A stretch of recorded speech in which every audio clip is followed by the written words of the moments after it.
ఘనత వహించబడిన దేవాతి దేవునికి స్తుతి స్తోత్రములు సమర్పిస్తూ ఉంటున్నాను. కూడి వచ్చిన మీకు, నా సాటి సేవకులకు ప్రభు యొక్క నామములో వందనములు చెల్లిస్తూ ఉన్నాను. ఈ చక్కని ఆధ్యాత్మికమైన ఈ కూడికలు ఏర్పాటు చేయటానికి దేవుడు ఏర్పరచుకున్నటువంటి ఆంద్రియా ద్వారా దేవుడు ఈ కూడికలను జరిపించడం, ఇది ఎంతో అతిశయ కారణం. ఆంద్రియా హైదరాబాదు పట్టణంలో దేవుని సేవ చేయుచున్నటువంటి దైవజనుడు తిమోతి పాస్టర్ గారి ద్వారా ఆంద్రియా నాకు పరిచయం అయ్యాడు.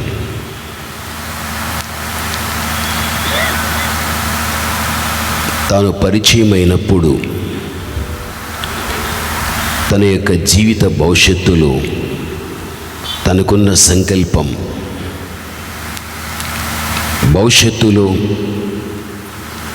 దేవుని యొక్క సేవ విషయంలో తనకున్నటువంటి ఒక చక్కని అవగాహన, చాలా విషయాలు తాను చెప్పడం వినడం, ఒక యవ్వన ప్రాయములో ఒక తక్కువ వయస్సు కలిగిన ఆ యొక్క దాసునికి దేవుడు ఇంత భారం, ఇంత బాధ్యత తాను కలిగి చేయడం అనేటువంటిది భవిష్యత్ కాలములో దేవుడు తనను తన చేతిలోనికి తీసుకొని ఒక బలమైనటువంటి పనిముట్టుగా దేవుడు వాడుకోవడం అనేది జరుగుతుంది అని విశ్వసించడం నా మట్టుకు నాకు కలుగగలిగాది. ఈరోజు ఎంతోమంది సేవకులు ఉన్నారు, సంవత్సరాల తరబడి సేవ చేస్తూ ఉన్నారు. ఇటువంటి కూడికలు వారి సంవత్సరముల కాలములో అనేక మంది వ్యక్తులు చేయలేకపోవడం, సేవలో వారికి ఎంత భారమైతే ఉందో దాన్ని బట్టి మనకు తెలిసిపోతుంది. అయితే ఇటువంటి దైవ సేవకుడు ఇటువంటి కార్యాలు చేయటానికి దేవుని చేత తాను పిలువబడి ఆయన యొక్క పనిని తన చేతికిచ్చి ఆయనకు మహిమ తెచ్చేటువంటి ఇటువంటి కార్యాలు మీ అందరి యొక్క ఆత్మీయ జీవిత ప్రయోజనార్థకంగా తను తీసుకునే బాధ్యతలు,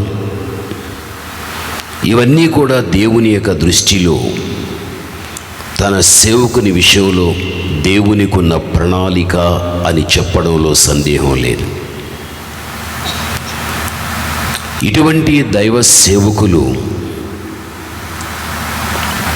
లోకములో ఉండగలిగితే దేవుని యొక్క సేవ పరిపూర్ణంగా సాగిపోవటానికి, అనేకమైన ఆత్మలను సంరక్షణలోనికి నడిపించుకోవటానికి ఎంతైనా అవకాశం అనేది ఉండగలుగుతుంది. ఎందుకు ఈ సమయమందు ఈ విషయం చెబుతున్నాను అంటే, దైవ సేవకుడు ఆంద్రియా విషయం దేవుని యొక్క భక్తులైన మీరందరూ కూడా మీ దినచర్యలో మీరు చేసేటువంటి ప్రార్థనలు తనను తన సేవను జ్ఞాపకానికి తెచ్చుకొని తన వెనుకొండి మీరు ప్రార్థన చేయగలిగితే భవిష్యత్తులో దేవుడు ఇంకా తను వందలు కాదు, వేలు కాదు, లక్షలాది మంది ప్రజలకు ఒక ప్రయోజనకరమైనటువంటి సేవకునిగా దేవుడు తీర్చిదిద్దగలడు. కాబట్టి తనకు అవసరమైనది మీ నుండి ఏది అంటే మీరు చేసే ప్రార్థన ఒక్కటే. కాబట్టి ఆ సేవకుని విషయం మీరు ప్రార్థించండి. భవిష్యత్తులో దేవుడు తన ఎడల ఉన్న తన దైవిక సంకల్పము ఏదైతే ఉందో అది దేవుడు కార్యరూపములో దేవుడు దాల్చి బలముగా దైవ సేవకుని దేవుడు వాడుకునేటట్టుగా. నేను ఆంద్రియతో ఒక మాట చెప్పాను. ఆంద్రియ, నాది హస్తమించే రోజులు, మీది ఉదయించే రోజులు. మా వంటి వారు హస్తమించక మునుపే ఉదయించే మీ వంటి వారు మాకంటే గొప్ప సేవకులు కావాలి. ఒక చెడ్డవాణ్ణి మంచివాణ్ణి చేయాలి. ఈ సేవంతటిలో గుప్తమై ఉన్నది ఒక్కటే ఒక్కటి, ఒక చెడ్డవాణ్ణి మంచివాణ్ణి చేయాలి. ఇంతే ఈ సేవలో ఉండేటువంటి పరమార్థికమైన అర్థం. అటువంటి పనిని కలిగి తాను సాగిపోయేటప్పుడు భక్తులైనటువంటి మీ యొక్క ప్రార్థనలు అటువంటి వ్యక్తుల వెనుక ఉంటే బలముగా దేవుడు వాడుకుంటాడు. తన పక్షమున ఒక సేవకునిగా మిమ్మల్ని అందరినీ కూడా నేను కూడా వేడుకోవడం, అటువంటి సేవకుని విషయమై మీరు ప్రార్థించండి. దేవుడు అనేకమైన కార్యాలు తన ద్వారా జరిగించుకోగలుగుతాడు. పరిశుద్ధ గ్రంథం యెహెజ్కేలు 47వ అధ్యాయం 3 నుండి 5వ వచనం వరకు చదవగా మనం వినగలుగుదాం. ఆ మనుష్యుడు కులమాలు చేత పట్టుకొని కొలనూలు చేత పట్టుకొని తూర్పు మార్గాన బయలు వెళ్ళి 1000 మూరలు కొలచి ఆ నీళ్ల గుండ నన్ను నడిపింపగా నీళ్లు చీలమండల లోతుండెను. ఆయన మరి 1000 మూరలు కొలచి నీళ్ల గుండ నన్ను నడిపించగా నీళ్లు మోకాల లోతుండెను. ఇంకా ఆయన 1000 మూరలు కొలచి నీళ్ల గుండా నన్ను నడిపింపగా నీళ్లు మొలలోతుండెను. ఆయన ఇంకనో 1000 మూరలు కొలవగా నీళ్లు మిక్కిలి లోతై నేను దాటలేనంత నది కనబడెను. చాలు. యెహెజ్కేలు 47వ అధ్యాయం 3వ వచనము నుండి 5వ వచనం వరకు చూడగలిగినట్లయితే ఉబుకుచూ ఉన్నటువంటి నీరు మనకక్కడ కనిపిస్తూ ఉన్నది. ఆ ఉబికేటువంటి నీటి దగ్గరికి దేవుడు యెహెజ్కేలును తీసుకుని వచ్చాడు. కొలనూలు చేత పట్టుకున్నాడు. ఉబుకుతో పారుచూ ఉన్నటువంటి ఆ నీటి దగ్గర కొలనూలు చేత పట్టుకున్న దేవుడు 1000 మూరలు కొలిచి యెహెజ్కేలు కొలువబడినటువంటి 1000 మూరలు కూడా నీటి గుండా నడువూరి చెప్పగలిగాడు. ఆ కొలువబడినటువంటి 1000 మూరలు కూడా ఆ నీటిలో నుండి యెహెజ్కేలు నడుస్తూ వెళ్ళాడు. అది పూర్తి కాగా దాని లోతు చీలమండల లోతు. మళ్ళీ కొలనూలు చేత పట్టుకొని 1000 మూరలు కొలువగా యెహెజ్కేలు కొలువబడిన ఈ 1000 మూరలు కూడా నీటి గుండా నడువు అని. ఆ 1000 మూరలు తను నడుచుకుంటూ వెళ్ళగా 1000 మూరలు పూర్తి కాగా దాని యొక్క లోతు మోకాళ్ళ లోతు వరకు రాగలిగాది. మళ్ళీ కొలనూలు చేత పట్టుకుని 1000 మూరలు కొలిచి యెహెజ్కేలు నడువు అన్నప్పుడు కొలువబడిన 1000 మూరలు నడుచుకుంటూ వెళ్ళగా అది మొలలోతు వరకు రాగలిగాది, అనగా నడుముల లోతు. మళ్ళీ కొలనూలు చేత పట్టుకుని 1000 మూరలు కొలువుగా యెహెజ్కేలు నడువు అనగా కొలువబడిన 1000 మూరలు కూడా తను నడుచుకుంటూ వెళ్ళిపోయాడు. అలా నడుస్తూ ఉన్నప్పుడు నడవలేకపోయాడు. లోతు ఎక్కువ ఉండుటను బట్టి నడవలేకపోయాడు. ఇక ఈదవలసిన పరిస్థితి వచ్చింది. ప్రభునందు ప్రియమైన వాళ్ళారా, ఇది ఈ వాక్యంలో ఉన్న విషయం. ఇక్కడ మనం చూడగలిగితే 4000 మూరలు కొలువబడినట్లుగా మనకి ఇక్కడ కనిపిస్తూ ఉంటున్నది. అయితే ఒక్కొక్క 1000 మూరలకు మనం ఆలోచించగలిగితే 1 చీలమండల లోతు, 2 మోకాళ్ల లోతు, 3 మొల లోతు, 4 ఈదవలసిన పరిస్థితి.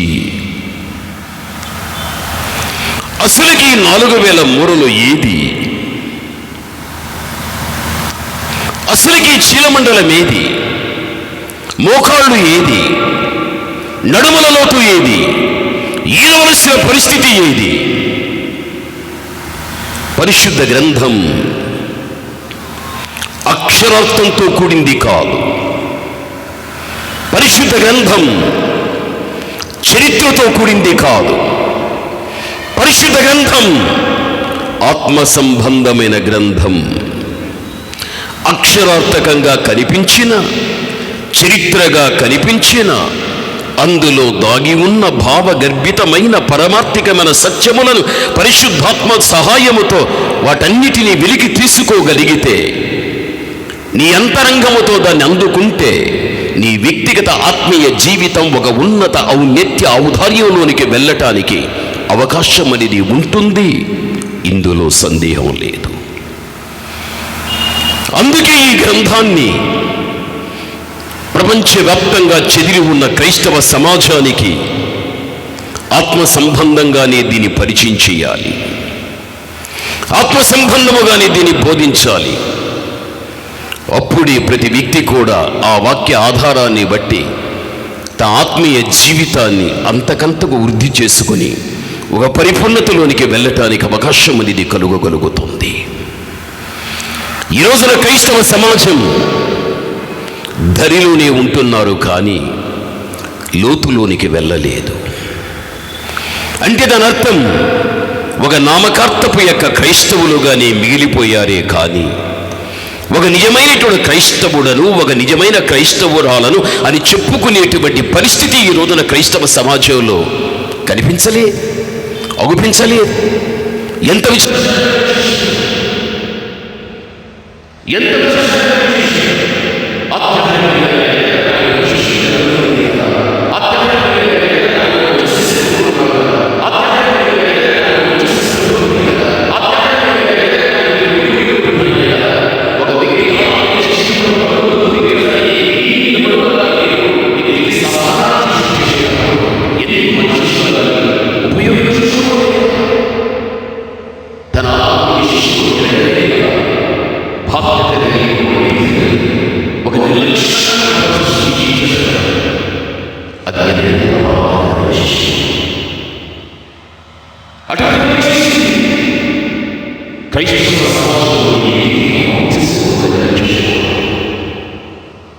ఈరోజు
ఈరోజు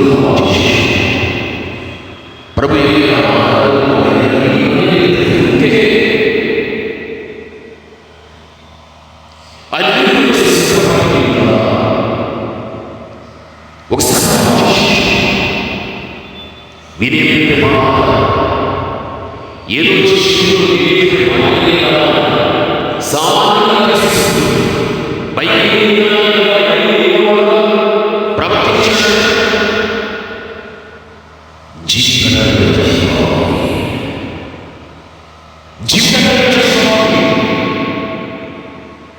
ఒక వినే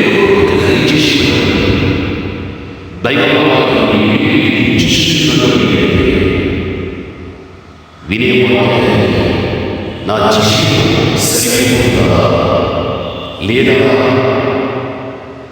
ఇది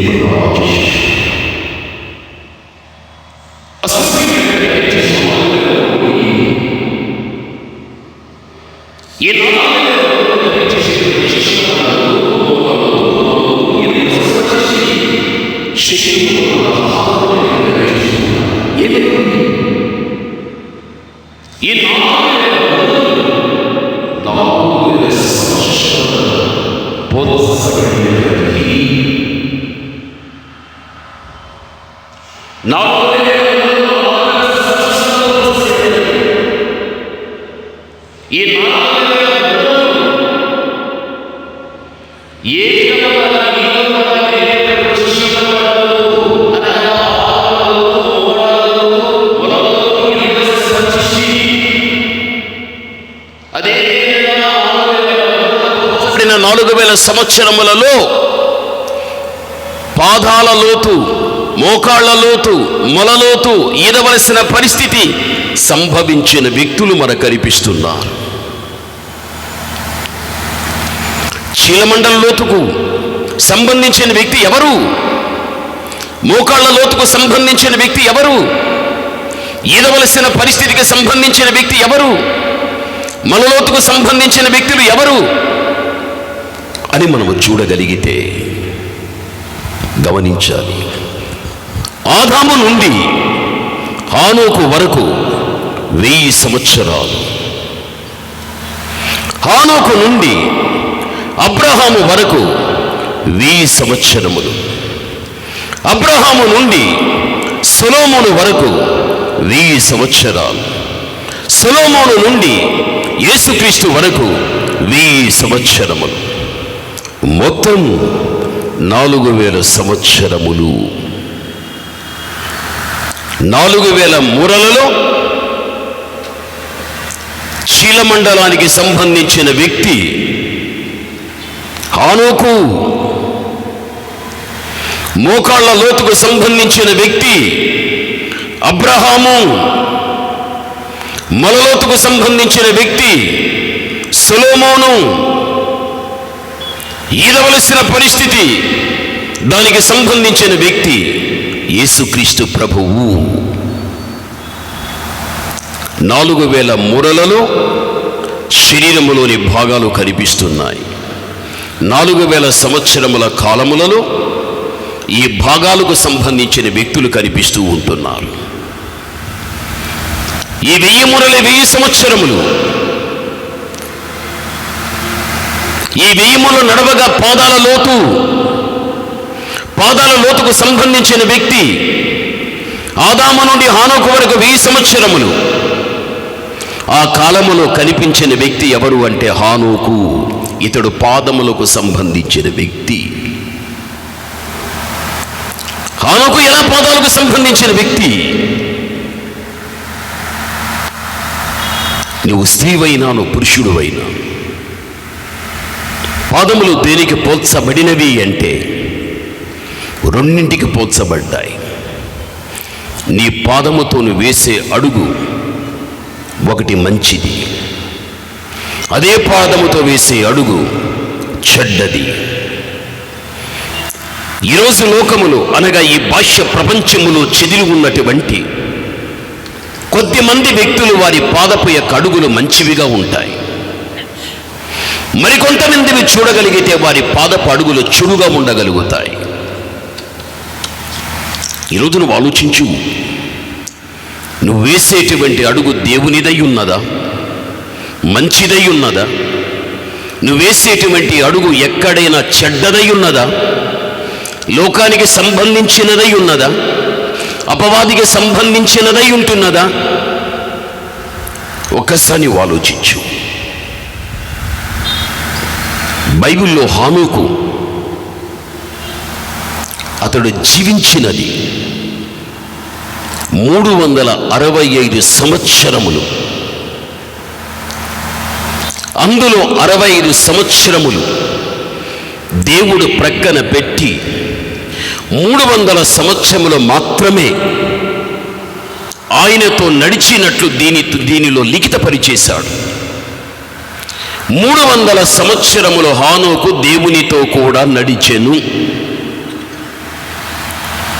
300 సంవత్సరములు హానోకు దేవునితో నడిచాడు అంటే ఇది సామాన్యమైన విషయం కాదు. ఇది ఎలా నడిచి ఉంటాడు? ఎలా నడిచి ఉంటాడు?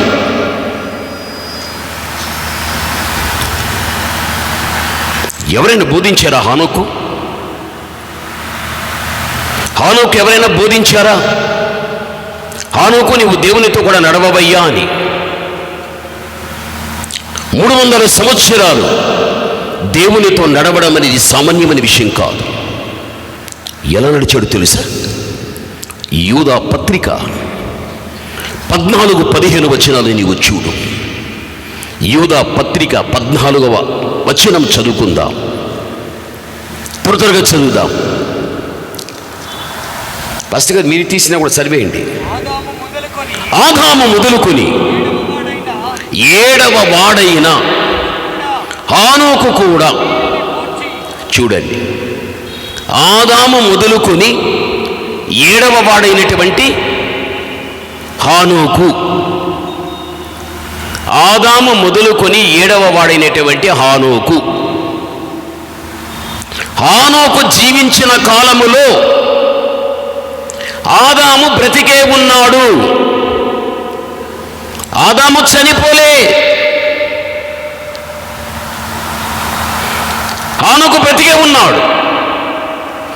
బ్రతికి ఉన్న హానోకు ఆదామును గురించి ఏ నేర్చుకోగలిగాడు? ఆదికాండం 3:8 మనం చదువుకుందాం. ఆదికాండం 3:8లో చూస్తే చల్లపూట ఆదామును అతని భార్య తోటలో సంచరించుచున్న దేవుడైన యెహోవా స్వరమును విని. చూడండి, దేవుడైన యెహోవా స్వరమును విని దేవుడైన యెహోవా ఎదుటికి రాకుండా. చూడండి, ఇక్కడ మీరు అర్థం చేసుకోవాలి. దేవుడైన యెహోవా తన యొక్క నోటి మాటతో ఈ సృష్టిని 5 దినాలలో దేవుడు చేసేశాడు. 6వ దినమందు తన చేతి నిర్మాణముతో తన పోలికలో మనిషిని చేశాడు. ఒంటరితనం మంచిది కాదని గాఢ నిద్ర ఇచ్చాడు.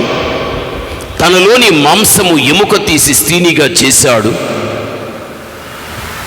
గాయాన్ని కట్టి నిద్ర మేలుకొల్పాడు.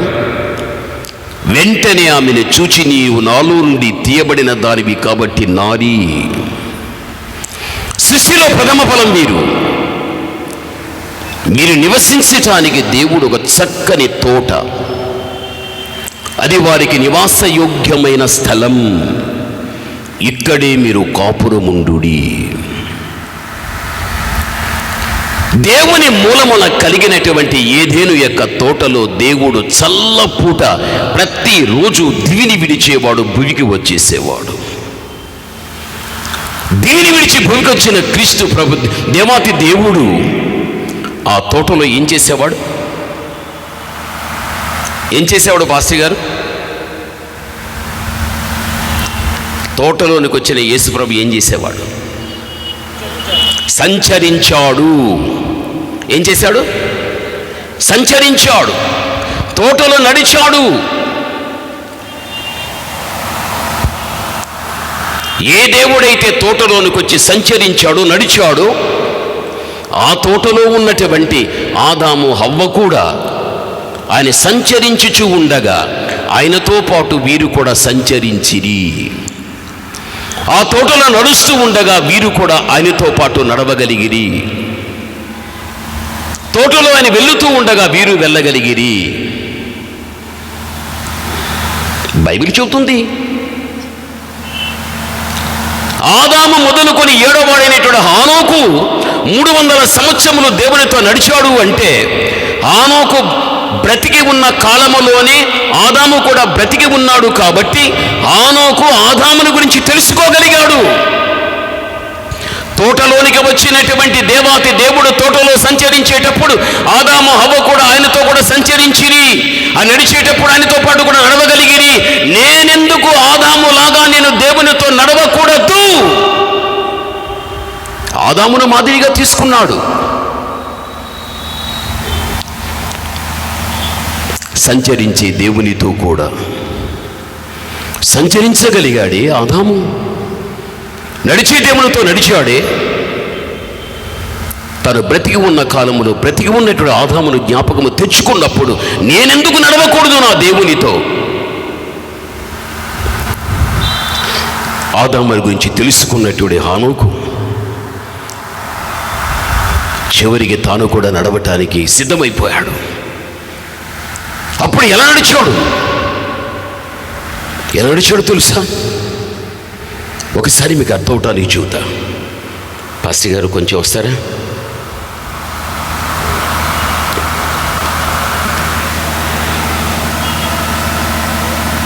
దేవుడు హానోకు తన జీవితంలో దేవుణ్ణి ముందు పెట్టుకున్నాడు. దేవుని వెనుక హానోకు ఉండిపోయాడు. దేవుడా, నీ వెనుక నేనుంటా, నా ముందు నీ ఉండు, నీవు నా ముందుండి నువ్వు నన్ను నడిపించు. ఎప్పుడైతే హానోకు దేవునితో నడవడం అనేది నేర్చుకోగలిగాడు, ఆ నేర్చుకున్న విధానం తన జీవితంలో దేవుణ్ణి ముందు పెట్టుకొని తను వెనుకుండిపోయాడు. అప్పుడు దేవుడు నడుస్తూ ఉండగా ఆయన అడుగు వేసుకుంటూ హానోకు వెళ్ళగలిగాడు. ఇది దేవునితో నడిచిన జీవితం. ఇది నీకు అర్థమయ్యాది. అమ్మా, అయ్యా, నీ జీవితంలో నీ దేవుని ముందు పెట్టుకో. నీవు కూడా ముందు పెట్టుకో. దేవాని వెనక నేనుంటా, నువ్వు నా ముందుండు, నువ్వు నన్ను నడిపించు. నీవు నన్ను నడిపించు. ఎప్పుడు నీవు ఈ విధంగా దేవుణ్ణి నువ్వు కోరుకోగలుగుతావు, తప్పనిసరిగా ఆయన నడుస్తాడు, నిన్ను నడిపిస్తాడు. 300 సంవత్సరములు హానోకు నడిచాడంటే ఇది సామాన్యమైన విషయం కాదు. ఇది నువ్వు బ్రతికే 70 సంవత్సరము 80 సంవత్సరములో లేత వయసు తీసేయి, బాల్య వయసు తీసేయి, ఇక నడిప్రాయం అంటావా? అక్కడ ప్రారంభమైతే వ్యాధులు, రోగాలు, సమస్యలు, శోధనలు. ఇక వృద్ధాప్యం అంటావా? మరణపు అంచుల్లో. లెక్కకొచ్చేది ఒక యవన వయస్సే. అది ఎంతకాలం ఉంటుంది? ఆ యవన కాలం అనే వయస్సు ఎంత ఉంటుంది?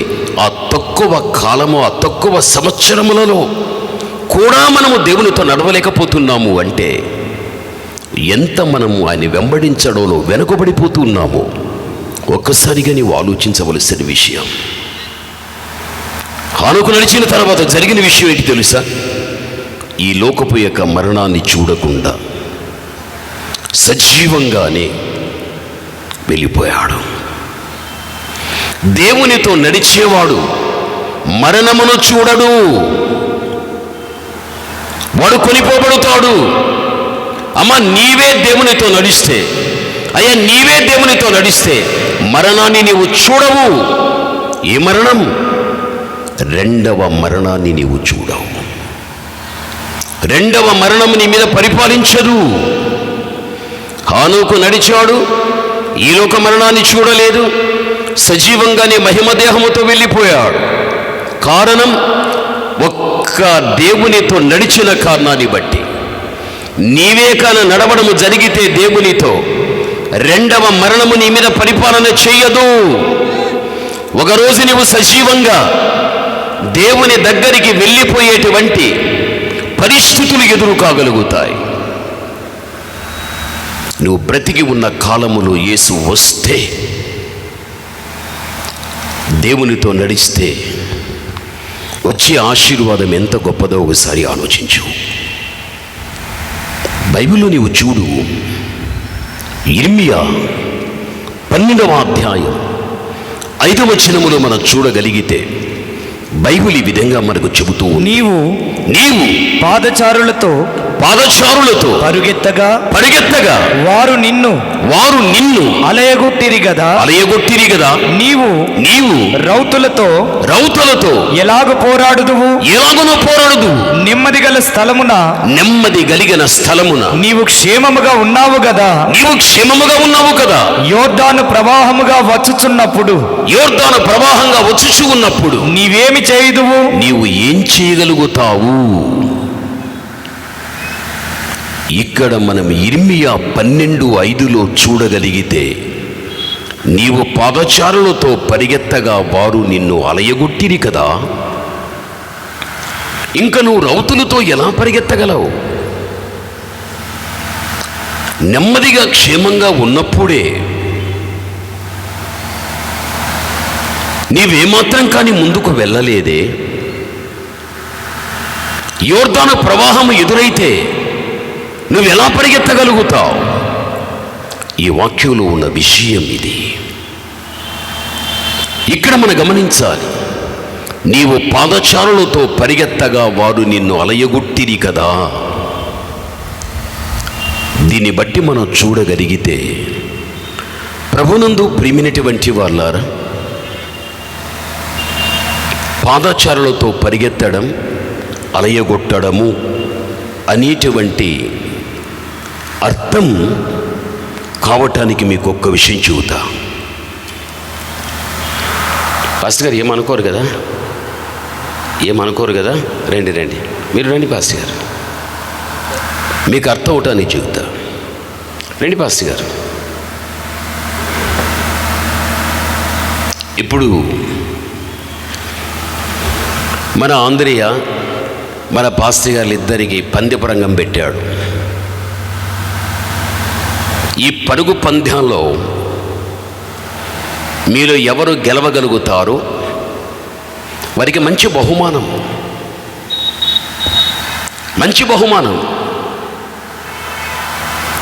ఇప్పుడు వెంటనే బహుమానం మీద దృష్టి మనస్సు పెట్టిన బిడ్డలు ఏమనుకుంటారో తెలుసా? నేను తనను వెనుక వేసి నేను ముందుకెళ్ళిపోవాలి, నేను కూడా తనను వెనుకేసి నేను ముందుకు వెళ్ళిపోవాలి, విజయాన్ని చూడాలి. ఈ పరుగు పందెములో ఓటమిని చూడకూడదు. వీరిద్దరి ప్రక్కన మరో ఇద్దరైనా, ఈ ప్రక్కన ఇద్దరు మనుషులు ఎంతమంది ఉండినా వీరు ఒక్కొక్కరికి ఉండేదేమిటి అంటే, వీరిని వెనుక వేసి నేను ముందుకు వెళ్ళిపోయి బహుమానాన్ని పొందుకోవాలి. ఇద్దరికి పందెపు రంగంలో ఎప్పుడైతే వీళ్ళు పరిగెత్తటానికి సిగ్నల్ ఇవ్వబడుతుందో ఇద్దరు పరిగెడుతారు సమానంగా. కాస్త పాస్టర్ గారు ముందుకు వెళ్ళిపోతాడు, కాస్త తన ముందుకు వెళ్ళి పాస్టర్ గారు వెనుకబడిపోయిన తర్వాత, నీవు పాదచారులతో పరిగెత్తగా వారిని అలయగొట్టిరి కదా. ఈ విధంగా పరిగెత్తే సమయంలో కొంతవరకు సమానంగా పరిగెత్తాడు. అయితే ఆ సమానత్వంలో పరిగెత్తలేక తాను వెనుకబడ్డాడు, తాను ముందుకు వెళ్ళాడు. తాను ముందుకు వెళ్ళి తాను వెనుకబడ్డాడు అంటే, ముందున్న వ్యక్తి వెనుకబడిన వ్యక్తిని అలయగొట్టేశాడు, అలసిపోయేటట్టుగా చేసేశాడు. అందుకే నీవు పాదచారులతో పరిగెత్తగా వారిని అలయగొట్టిరి కదా. తాను ముందొచ్చి తాను వెనకబడ్డాడంటే, ముందొచ్చిన వ్యక్తి వెనకున్న వ్యక్తిని అలయగొట్టేశాడు. అలసిపోయిన ఈ వ్యక్తి పరిగెత్తలేక, తనతో సమముగా రాలేక, లేక తనను అలయగొట్టేసి తాను ముందుకు వెళ్ళలేక అలసిపోయిన ఈ వ్యక్తి వెనుకబడిపోయాడు. నేను అలసిపోయాను అని తను వెనకే ఉండిపోతే బహుమానాన్ని చూడలేడు. గెలుపుతో వచ్చేటువంటి బహుమానాన్ని చూడలేడు. నువ్వు దేవుని కుమార్తెవు, నువ్వు దేవుని కుమారుడవు. దేవుడు కూడా నీకు పరుగు పందెం పెట్టాడు. దేవుడు నీకు పెట్టిన పరుగు పందెం ఇది ఒక ఆధ్యాత్మికమైన పరుగు పందెం. ఎక్కడి నుండి ఎక్కడి వరకు? నీవున్న గమ్యం ఇహలోకం, నువ్వు వెళ్ళవలసిన గమ్యం పరలోకం. ఎక్కడి నుండి నువ్వు అక్కడికి వెళ్ళాలి అంటే దేవుడి నీ ముందు పెట్టినటువంటి ఆ పరుగు పందెం ఆత్మ సంబంధమైనటువంటి పరుగు పందెం. పౌలన్నాడు కదా, నా పరుగుని నేను చేశాను, తుదముట్టించి తిని. పౌలు జీవితంలో ఎక్కడ కానీ ఆత్మీయ జీవితంలో ముందుకు వెళ్ళేటప్పుడు, సేవా జీవితంలో ముందుకు వెళ్ళేటప్పుడు అలసిపోయేవి ఎన్నో వచ్చాయి, సొమ్మసిల్లిపోయేవి ఎన్నో వచ్చాయి, నలిగిపోయేవి ఎన్నో రాగలిగాయి. ఎన్ని వచ్చినప్పటికీ కూడా దేవుని సహకారాన్ని తీసుకుంటూ వాటన్నిటిని దాటుకుంటూ తన ముందుకు వెళ్ళిపోయా. ఈరోజు నీ ఆత్మీయ జీవితంలో నిన్ను అలయగొట్టేవి ఎన్నో ఉంటాయి, నీవు సొమ్మసిల్లిపోయేటువంటి రీతిగా చేసేవి ఎన్నో ఉంటాయి.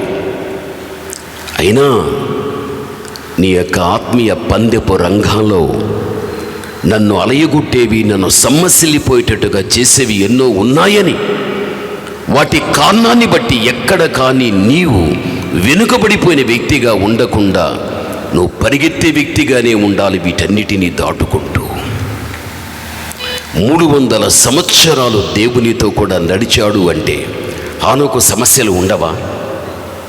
శోధనలు వచ్చి ఉండవా? ఇబ్బందులు ఉండి ఉండవా? అభ్యంతరాలు ఉండవా? ఆటంకాలు ఉండి ఉండవా? అవన్నీ బైబిల్లో రాయలేదు. ఎన్నో హానోకు జీవితాలు ఉండగలిగాయి, అయినా వాటన్నిటిని దాటుకుంటూ వెళ్ళిపోతూ రాగలిగా. అలా దాటుకుంటూ వెళ్ళిపోయినటువంటి హానోకుకు దేవుని పిలుపు వచ్చిన తర్వాత తాను దైవ సన్నిధికి వెళ్ళిపోయాడు. జీవితంలో ఆత్మీయ పందెపు రంగములో నువ్వు పరిగెత్తేటప్పుడు అలయగొట్టేవి ఎన్నో నీ జీవితానికి వస్తాయి. అలిసిపోవద్దు, సొమ్మసిల్లిపోవద్దు. ఈరోజు ఎంతోమంది జీవితాల్లో చూడగలిగితే, అమ్మ ఒకప్పుడు ఆలయానికి వచ్చారు, ఎందుకు ఆగారు? అయ్యా ఒకప్పుడు ప్రార్థన చేసేవారు, ఎందుకు చెయ్యరు? అయ్యా ఒకప్పుడు ఇలాంటి కుడికలకు వచ్చేవారు, ఇప్పుడు ఎందుకు రారు? కారణాలు ఎన్నో చెప్పేస్తాం. నమ్ముకున్నటువంటి దేవుడు మమ్మల్ని శ్రమలలో కష్టాల్లోనే వదిలిపెట్టేశాడే, కానీ నమ్ముకున్నటువంటి దేవుడు ఈ కష్టాలు ఈ శ్రమల్లో నుంచి మమ్మల్ని తప్పించి ఏదైనా మా జీవితానికి ఒక క్షేమాన్ని కలిగించగలుగుతాడేమో మేము అనుకుంటాం, కానీ అనుకున్న కాలంలో ఏమీ జరగలేదండి. అందుకే దేవుని వదిలాం, సంఘాన్ని వదిలాం, వాక్యాన్ని వదిలాం, ఇలాంటి గుడికలు వదిలిపెట్టేశాం. ఎంతమంది నోట నుండి ఇటువంటి మాటలు రాగలుగుతూ ఉంటాయి. ఒకసారి నువ్వు ఆలోచించు. జీవితంలో దేవుని యొక్క ఆశీర్వాదాన్ని పొందినాను పొందలేకపోయినా నీ పరుగు మాత్రం ఆపకుండా నువ్వు పరిగెత్త వెళ్ళిపోవాలి. ఎక్కడ కానీ జీవితంలో నీ అడుగు వెనక్కి వేసుకోవద్దు. అది నీ జీవితానికి ఎక్కడ కానీ మంచిది కాదు. అది ప్రభునందు ప్రియమైన వాళ్ళారా, నీవు పాదచారులతో పరిగెత్తగా వారిని అలయగొట్టేశారు కదా. అమ్మ అలసిపోవద్దు తల్లి, అయ్యా అలసిపోవద్దు. సేవకులైన మీరు, సేవకురాండ్రని మీరు కూడా అలసిపోకూడదు. ఎన్ని అలయగొట్టే వచ్చినా పరిగెత్తడం నేర్చుకోవాలి. బైబిల్ ఏమంటున్నది? నీవు పాదచారులతో పరిగెత్తగా వారిని అలయగొట్టిది కదా, అయితే నీవు రౌతులతో ఎలా పరిగెత్తగలవు? ఒక మనిషితోనే పరిగెత్తలేనప్పుడు ఒక మనిషి దగ్గర గుర్రాన్ని తెచ్చి పెట్టి ఈ గుర్రముతో నువ్వు పరిగెత్తు అంటే ఎలా నువ్వు పరిగెత్తగలుగుతావు? మనిషితో పరిగెత్తలేనప్పుడు ఒక గుర్రాన్ని నీ ప్రక్కన పెట్టి పరిగెత్తు అంటే గుర్రముతో నువ్వు పరిగెత్తగలవా? నువ్వు పరిగెత్తలేవు. రెండవదేమంటున్నాడు? నేను నెమ్మదిగా పెట్టాను, నేను క్షేమంగా పెట్టాను. నీకు ఒక నెమ్మది జీవితం, ఒక క్షేమమైన జీవితాన్ని నేను ఇచ్చి, అయ్యా నీవు నాలో పరిగెత్తని దేవుడు చెబుతున్నాడు. అయినా దేవుడు నెమ్మదిగా పెట్టినా క్షేమంగా పెట్టినా అటువంటి అనుభవాన్ని కలుగుచున్న నీవు, ఆ నెమ్మది కలిగిన జీవితంలో, క్షేమం కలిగిన జీవితంలో పరిగెత్తవలసిన నీవు ఆ సమయంలో నేను పరిగెత్తకపోతే యోర్దాను ప్రవాహము నీ మీదికి వస్తే నీవేం పరిగెత్తగలుగుతావు? యోర్దాను యొక్క ప్రవాహం మీ అందరికీ తెలుసు. దాటితే వాగ్దాన భూమిలోనికి వెళ్ళిపోతారు. అది శక్తివంతంగా ప్రవహిస్తూ ఉంటున్నది. అదమరిచి ఎవడైనా కానీ యోర్దానులో అడుగు పెట్టగలిగితే అది తీసుకుని వెళ్ళిపోతుంది, చచ్చిపోతాడు. అంత శక్తివంతంగా అది ప్రవహించేటువంటిది.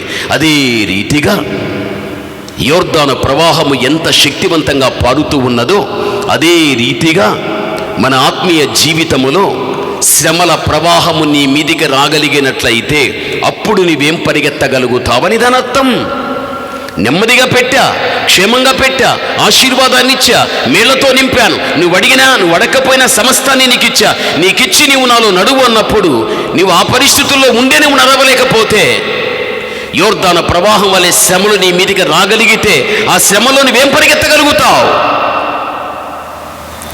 సమస్తమైన దీవెనలు ఇచ్చినప్పుడు నువ్వు నాలో పరిగెత్తు అని దేవుడు చెప్పినప్పుడు అప్పుడే పరిగెత్తలేని నీవు శ్రమలు నీ మీదకి వచ్చినప్పుడు నువ్వేం పరిగెత్తగలుగుతావు? అదే బైబిల్ చెబుతూ ఉన్నది. నీవు పదచరణలతో పరిగెత్తగా వారిని నలయగొట్టిరి కదా. నెమ్మదిగా క్షేమంగా ఉన్నప్పుడే, నువ్వు పరిగెత్తలేనప్పుడు శ్రమల ప్రవాహం వస్తే నీవేం పరిగెత్తగలుగుతావు?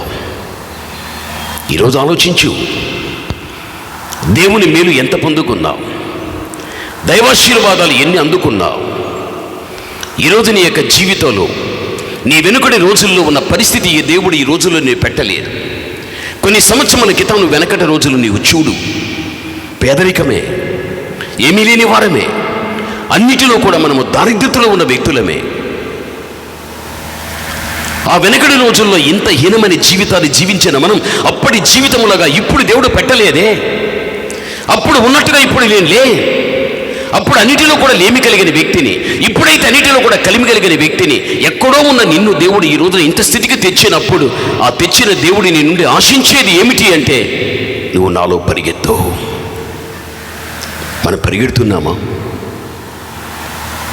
దేవుని ఆశీర్వాదాన్ని పొందుకున్నటువంటి మనను దేవుడు నీ డబ్బును దేవుడు అడగలం, నీ వెండి బంగారాలు దేవుని అడగలేదు. ఆయన నిన్ను అడిగేది ఏమిటి అంటే నేనిచ్చినటువంటి ఆశీర్వాదానికి కృతజ్ఞతగా నీవు నాలో కూడా పరిగెత్తు, నువ్వు చాలు. ఇది ఒక్కటే మన దేవుడు అడిగేవాడు.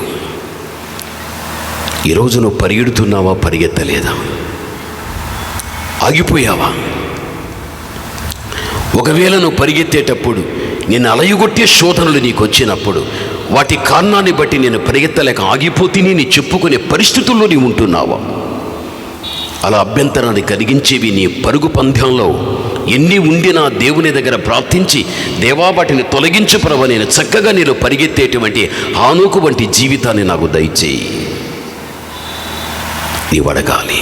కూర్చోండి పాస్టర్ ప్లీజ్. నువ్వు అడగాలి. బైబిల్లో నీవు చూడు, మార్కు సువార్త బైబిల్ ఈ విధంగా మనకు చెబుతూ ఉంది. మార్కు సువార్త 14వ అధ్యాయం 51, 52 చదువుకుందాం. మార్కు 14, 51, 52. అప్పుడు వారందరూ ఆయనను విడిచి పారిపోయిరి. తన దిగంబర శరీరము మీద నారబట్ట వేసుకొని ఉన్న ఒక పడుచువాడు ఆయన వెంట వెళ్ళుచుండగా వారు అతనిని పట్టుకొనిరి. అతడు నారబట్టను విడిచిపెట్టి దిగంబరుడై పారిపోయెను. చూడండి, ఇక్కడ తన దిగంబర శరీరము మీద నార బట్ట ధరించుకున్నటువంటి ఒక పడుచువాడు మనకి ఇక్కడ కనిపిస్తున్నాడు. ఆ పడుచువాని దగ్గర శిష్యులు ఉన్నారు.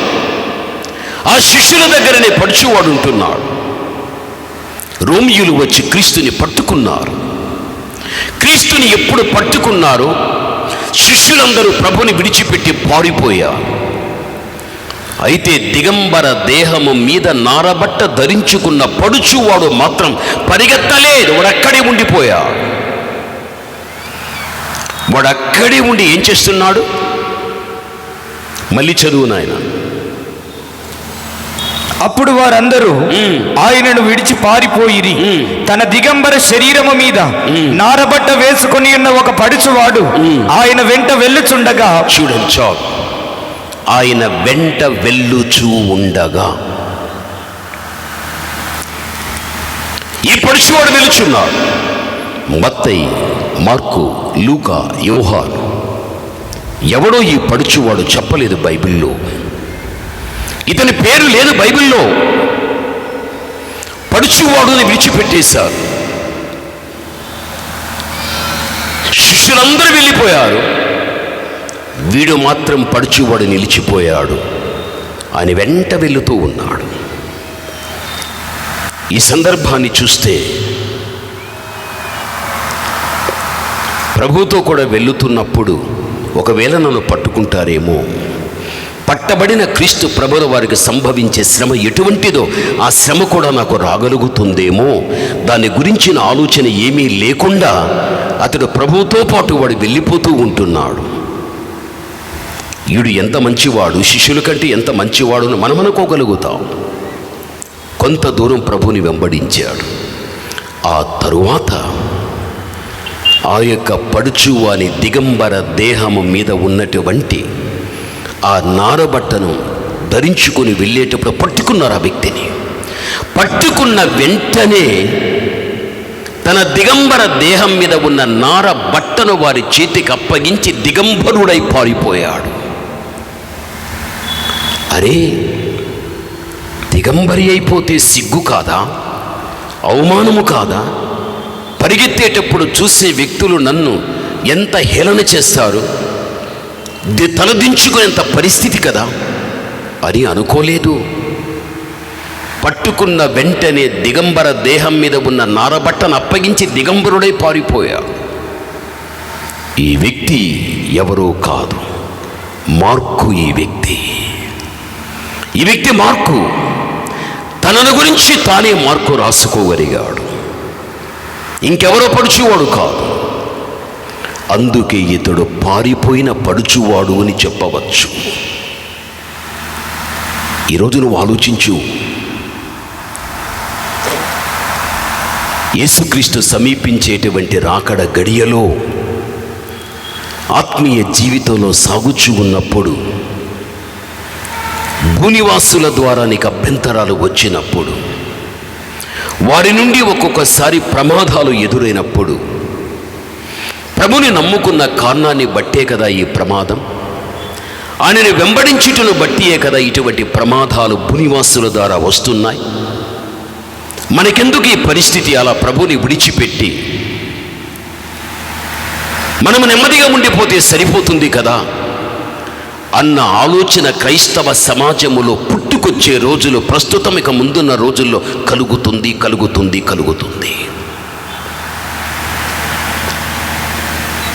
ఎవరు పొట్టో ఎవరు గించో శ్రమలు ఎదురైనప్పుడే తెలిసి వస్తుంది. శ్రమలు వచ్చినప్పుడు నిలిచి శ్రమల్లో సాగిపోయేవారుగా ఉంటామా? ఈ శ్రమలే నాకు వద్దయ్యా దేవుడా అని ఆయన వదిలిపెట్టి మౌనంగా ఉండిపోతామా అనేటువంటిది ఇప్పుడు మన మధ్య జరిగే పరీక్షలు ఇవి. వాడు నడిచేంత వరకు నడిచాడు. పట్టుకున్నప్పుడే నడక నిలిపాడు. పట్టుకున్నప్పుడే ప్రమాదం ఉందని తెలుసుకున్నాడు. ప్రభువుని విడిచిపెట్టి వెనక్కి వెళ్ళిపోయాడు. ఈ రోజున ప్రభువుని నమ్ముకొని జీవించే వ్యక్తులకు కూడా భూనివాసుల నుండి ఇబ్బందులు ఎదురయ్యే రోజులు ఇవి. ఒకవేళ ఇటువంటి ఇబ్బందులే నీకు ఎదురైతే పడుచువాని వలె పారిపోతావా?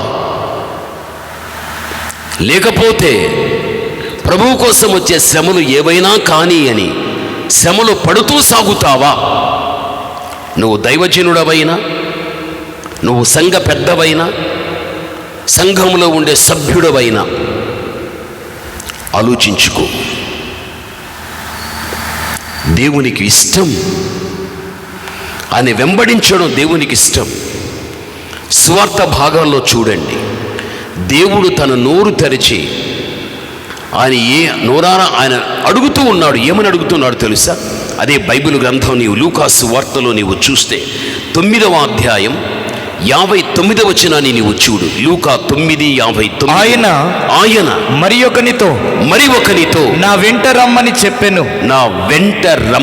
చెప్పెను. దేవునికి ఇష్టం ఆయన వెంట వెళ్ళడం, ఆయనతో నడవడం, ఆయనతో జతగా ఉండడం దేవునికి ఇష్టం. ఒకరిని చూచాడు, నా వెంటరా, వాడు చాకులు చెప్పాడు. మరి ఒకరిని పిలవకనే వాడంటున్నాడు, ప్రభువా నేను నీతో వస్తా, అయితే ఇంటికి వెళ్ళి సెలవు తీసుకుని వస్తా. నా వెంటరా అన్నవాడు చాకు చెప్పాడు. నా వెంటరా అని చెప్పకపోయినా వాడు మాత్రం నేను వస్తానన్నాడు. వాడు చాకు చెప్పి ఆగిపోయాడు. ఈ పదం ఎందుకు చెబుతున్నా తెలుసా? దేవుడు నా వెంట రా అంటే ఆయన వెంట మనము నడిచేది దేవునికి ఇష్టము. దేవునికి ఇష్టం. ఆయనతో నువ్వు నడువు. ప్రభునందు ప్రియమైన వాళ్ళ కొలనూలు చేత పట్టుకొని 1000 మూరలు కొలవగా, యెహెజ్కేలు నడువుని చెప్పగా, ఆ నీళ్ల గుండా వెళ్ళగా అది చీలమండల లోతు అనగా పాదముల లోతు. ఆ 1000 మూరలే 1000 సంవత్సరములు. ఆ 1000 సంవత్సరముల కాలములు కనిపించేటువంటి వ్యక్తే ఆదాము నుండి హానోకు వరకు 1000 సంవత్సరములు. హానోకే ఆ పాదాలకు సంబంధించిన వ్యక్తి. పాదం దేని సూచిస్తున్నది? మనం వేసే మంచి అడుగు, చెడ్డ అడుగు. అయితే హానోకు 300 సంవత్సరములు తన అడుగు దేవునిదై ఉండగలిగాది. 300 సంవత్సరము నడిచాడు అంటే హానోకు బ్రతికిన కాలములో ఆదాము బ్రతికి ఉన్నాడు కాబట్టి ఆదామును గురించి తెలుసుకున్నాడు. తోటలోనికి వచ్చిన దేవుడు సంచరించేటప్పుడు ఆ దేవునితో వారు సంచరించిరి. నేనెందుకు నా దేవునితో సంచరించకూడదని హానోకు దేవుని ముందు పెట్టి దేవుని వెనుక ఉండి, దేవా నీవు నడువు, నేను నడుస్తానని ఆ విధంగా నడిచిన కారణాన్ని బట్టి మరణాన్ని చూడక ఆరోహణమై వెళ్ళిపోయాడు. నీవు నడవడమే జరిగితే దేవునితో రెండవ మరణము నీ మీద పరిపాలన చేయకుండా నీవు దేవుని దగ్గరికి నీవు సజీవంగా వెళ్ళడం అనేది జరుగుతుంది. అలసిపోవద్దు. ఏదో కారణాన్ని బట్టి ఆగిపోయి అడుగు వెనక్కి వేయవద్దు. నా వెంట రా. ఈ రాత్రి దేవుడు నిన్నంటున్నాడు, నా వెంట రా. దేవుడు నిన్నంటున్నాడు. నీ తండ్రి కదా, కుమార్తెగా దేవుడు, కుమారుడుగా దేవుడు నా వెంట రా అంటున్నాడు. మనం ఆయన వెంబడించేవారుగా ఉండాలి, కానీ లోకాన్ని, లోకంలో ఉన్న చెడును మనం వెంబడించే వ్యక్తులుగా ఉండకూడదు. యోహాను సువార్త 6వ అధ్యాయం, యోహాను సువార్త 6వ అధ్యాయం ఒకసారి 66వ వచనాన్ని చదువుకుందాం. బైబిల్ ఈ విధంగా చెబుతుంది. 6:66లో అప్పటి నుండి ఆయన శిష్యులలో అనేకులు వెనుక తీసి మరి ఎన్నడూ ఆయనను వెంబడింపలేదు. యేసుక్రీస్తు ప్రభు యొక్క శిష్యులు అంతవరకు ప్రభుని వెంబడించారు. ఆ తర్వాత వెంబడించేవారు ఆగిపోయి వెనక్కి వెళ్ళిపోయారు. వెనక్కి వెళ్ళిపోయినటువంటి వారు మరి ఇంకెప్పుడు కానీ ఆయనను వెంబడించలేదు అని బైబిల్ చెబుతుంది. ఏ అధ్యాయం, ఏ వచనం? 3 కలిపితే 666.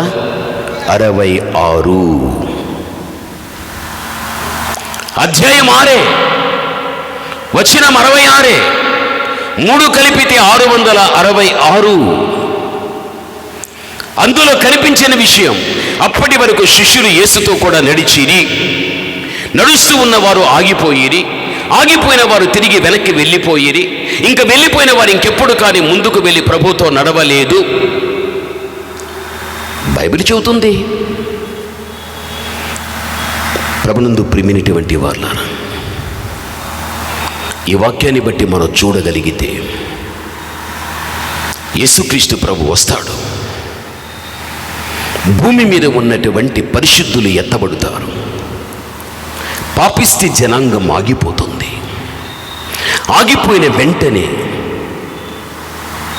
ఏకచక్రాధిపతిగా 7 సంవత్సరముల కాలములో ప్రపంచ నియంత పరిపాలిస్తాడు. ప్రపంచ నియంత పరిపాలించేటువంటి కాలంలో బైబిల్ ఏం చెబుతుందో తెలుసా? ప్రభు యొక్క రాకడ గడియలో ఇశ్రాయేలుల ప్రజలు ఆగిపోతారు, వారు ఎత్తబడరు. బైబిల్ చెబుతుంది.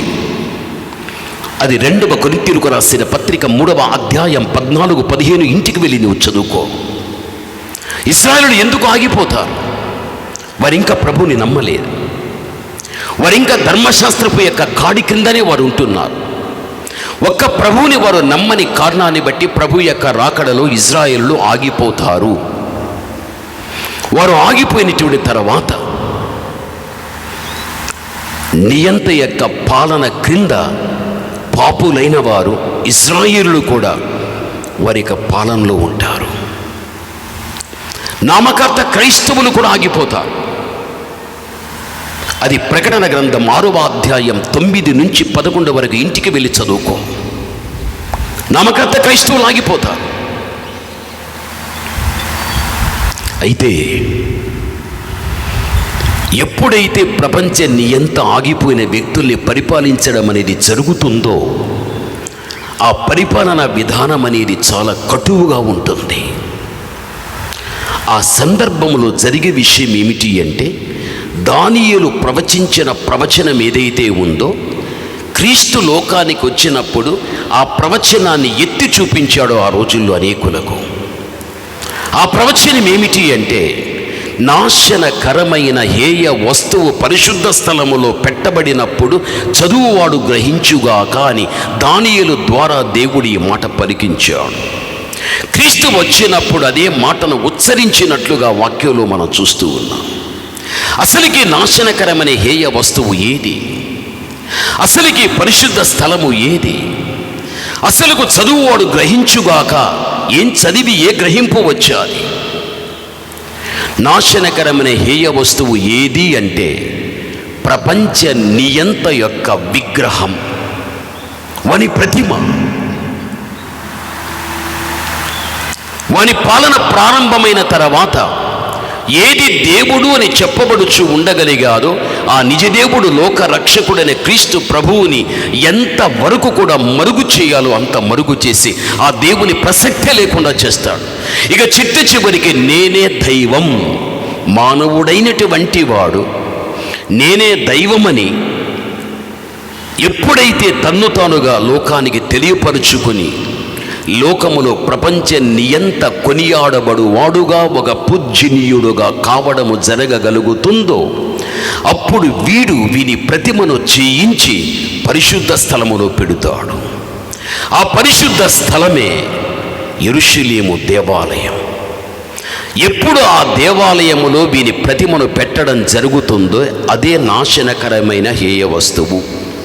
పరిశుద్ధ స్థలము యెరూషలేము దేవాలయం. అక్కడ ఎప్పుడు పెట్టడం జరుగుతుందో అప్పటి వరకు ఇశ్రాయేలులకు నియంతకు ఎటువంటి ఇబ్బంది లేదు. అది ఎప్పుడు పెట్టడం జరుగుతుందో అప్పుడు నియంతకు వారి విరోధులు కాగా,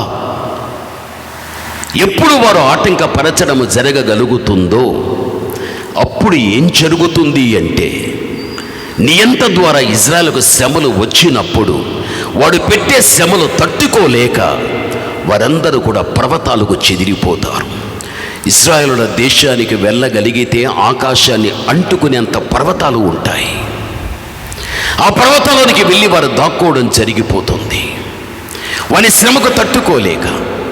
మూడవది ఏమంటున్నాడు? చదువువాడు గ్రహించుగాక. అలా చెదిరిపోయిన వ్యక్తులకు ఎప్పుడైతే ఈ పరిశుద్ధ గ్రంథం వారికి ఇవ్వబడుతుందో అప్పుడు వీడు క్రొత్త నిబంధన చదవడం ప్రారంభమవుతుంది. మత్తయి 1:1 అబ్రహాము నుండి దావీదు, దావీదు నుండి యేసుక్రీస్తు, అనగా మా పితరుడైన అబ్రహాము వంశావళిలో నుండి, మా పితరుడైన దావీదు వంశావళిలో నుండి మేము కనిపెడుతున్న మెస్సియా పుట్టగలిగాడా అని ఆ 1:1 చదివినప్పుడు, ఆ చదివిన దాని గ్రహింపు వచ్చినప్పుడు అప్పుడు ధర్మశాస్త్ర ముసుగు వెళ్ళిపోయి అప్పుడు వారి మనసు దృష్టి క్రీస్తు మీదకి ఎప్పుడు రాగలుగుతుందో అప్పుడు వీరందరూ కూడా ఒకే ఒక నిమిషం దేశములో ఒక జనము జన్మించునా అని యెషయా ప్రవచించిన ప్రవచనం అప్పుడు ఒకే ఒక జనమైనటువంటి ఇశ్రాయేలులు అందరూ కూడా క్రీస్తులో జన్మించి క్రీస్తును నమ్ముకోవడం జరిగిపోతుంది. ఇవన్నీ బైబిల్లో ఉండే విషయాలు ఇవన్నీ. అయితే నామకార్థ క్రైస్తవులు ఆగిపోయినప్పుడు, వారితో కలిసి జీవించిన నిజ క్రైస్తవులు ఎత్తబడినప్పుడు, వారు ఎన్నో పర్యాలు నామకార్థకంగా జీవించే వారికి చక్కని హెచ్చరికలు ఇవ్వగలిగారు. వారు వినలా, వారు లోబడలా, వారు ఏ పాపము చేత పట్టబడి జీవిస్తూ దేవుని దగ్గరికి రాలేకపోయారో, ఇక చిట్టి చివరికి వారితో కలిసి ఉన్న ఆత్మీయులు వెళ్ళిపోయి శరీర సంబంధులు ఆగిపోయిన తర్వాత ఎత్తబడిన వారిని గురించినటువంటి ఆలోచన విడుబడిన వారికి వచ్చి వారు చెప్పిన రీతిగా మేము జీవించి ఉంటే వారితో ఏకమై వెళ్ళి ఉందాం కదా అని అప్పుడు వీరికి కనువిప్పు కలిగి అప్పుడు దేవుని నమ్ముకోవడం, అప్పుడు ప్రభువులో జీవించడం అనేది జరుగుతుంది నామకార్థపు క్రైస్తవులకు. అలా దేవుని నమ్ముకుని దేవునితో జీవించేటప్పుడు, దేవుని వెంబడించేటప్పుడు ప్రపంచ నియంత ఎక్కడ కానీ ఒప్పుకోడు. దేవుని నమ్ముకున్నటువంటి బిడ్డలను ప్రకటన గ్రంథం 20వ అధ్యాయం 4వ వచనం ఇంటికి వెళ్ళి నువ్వు చదువుకో.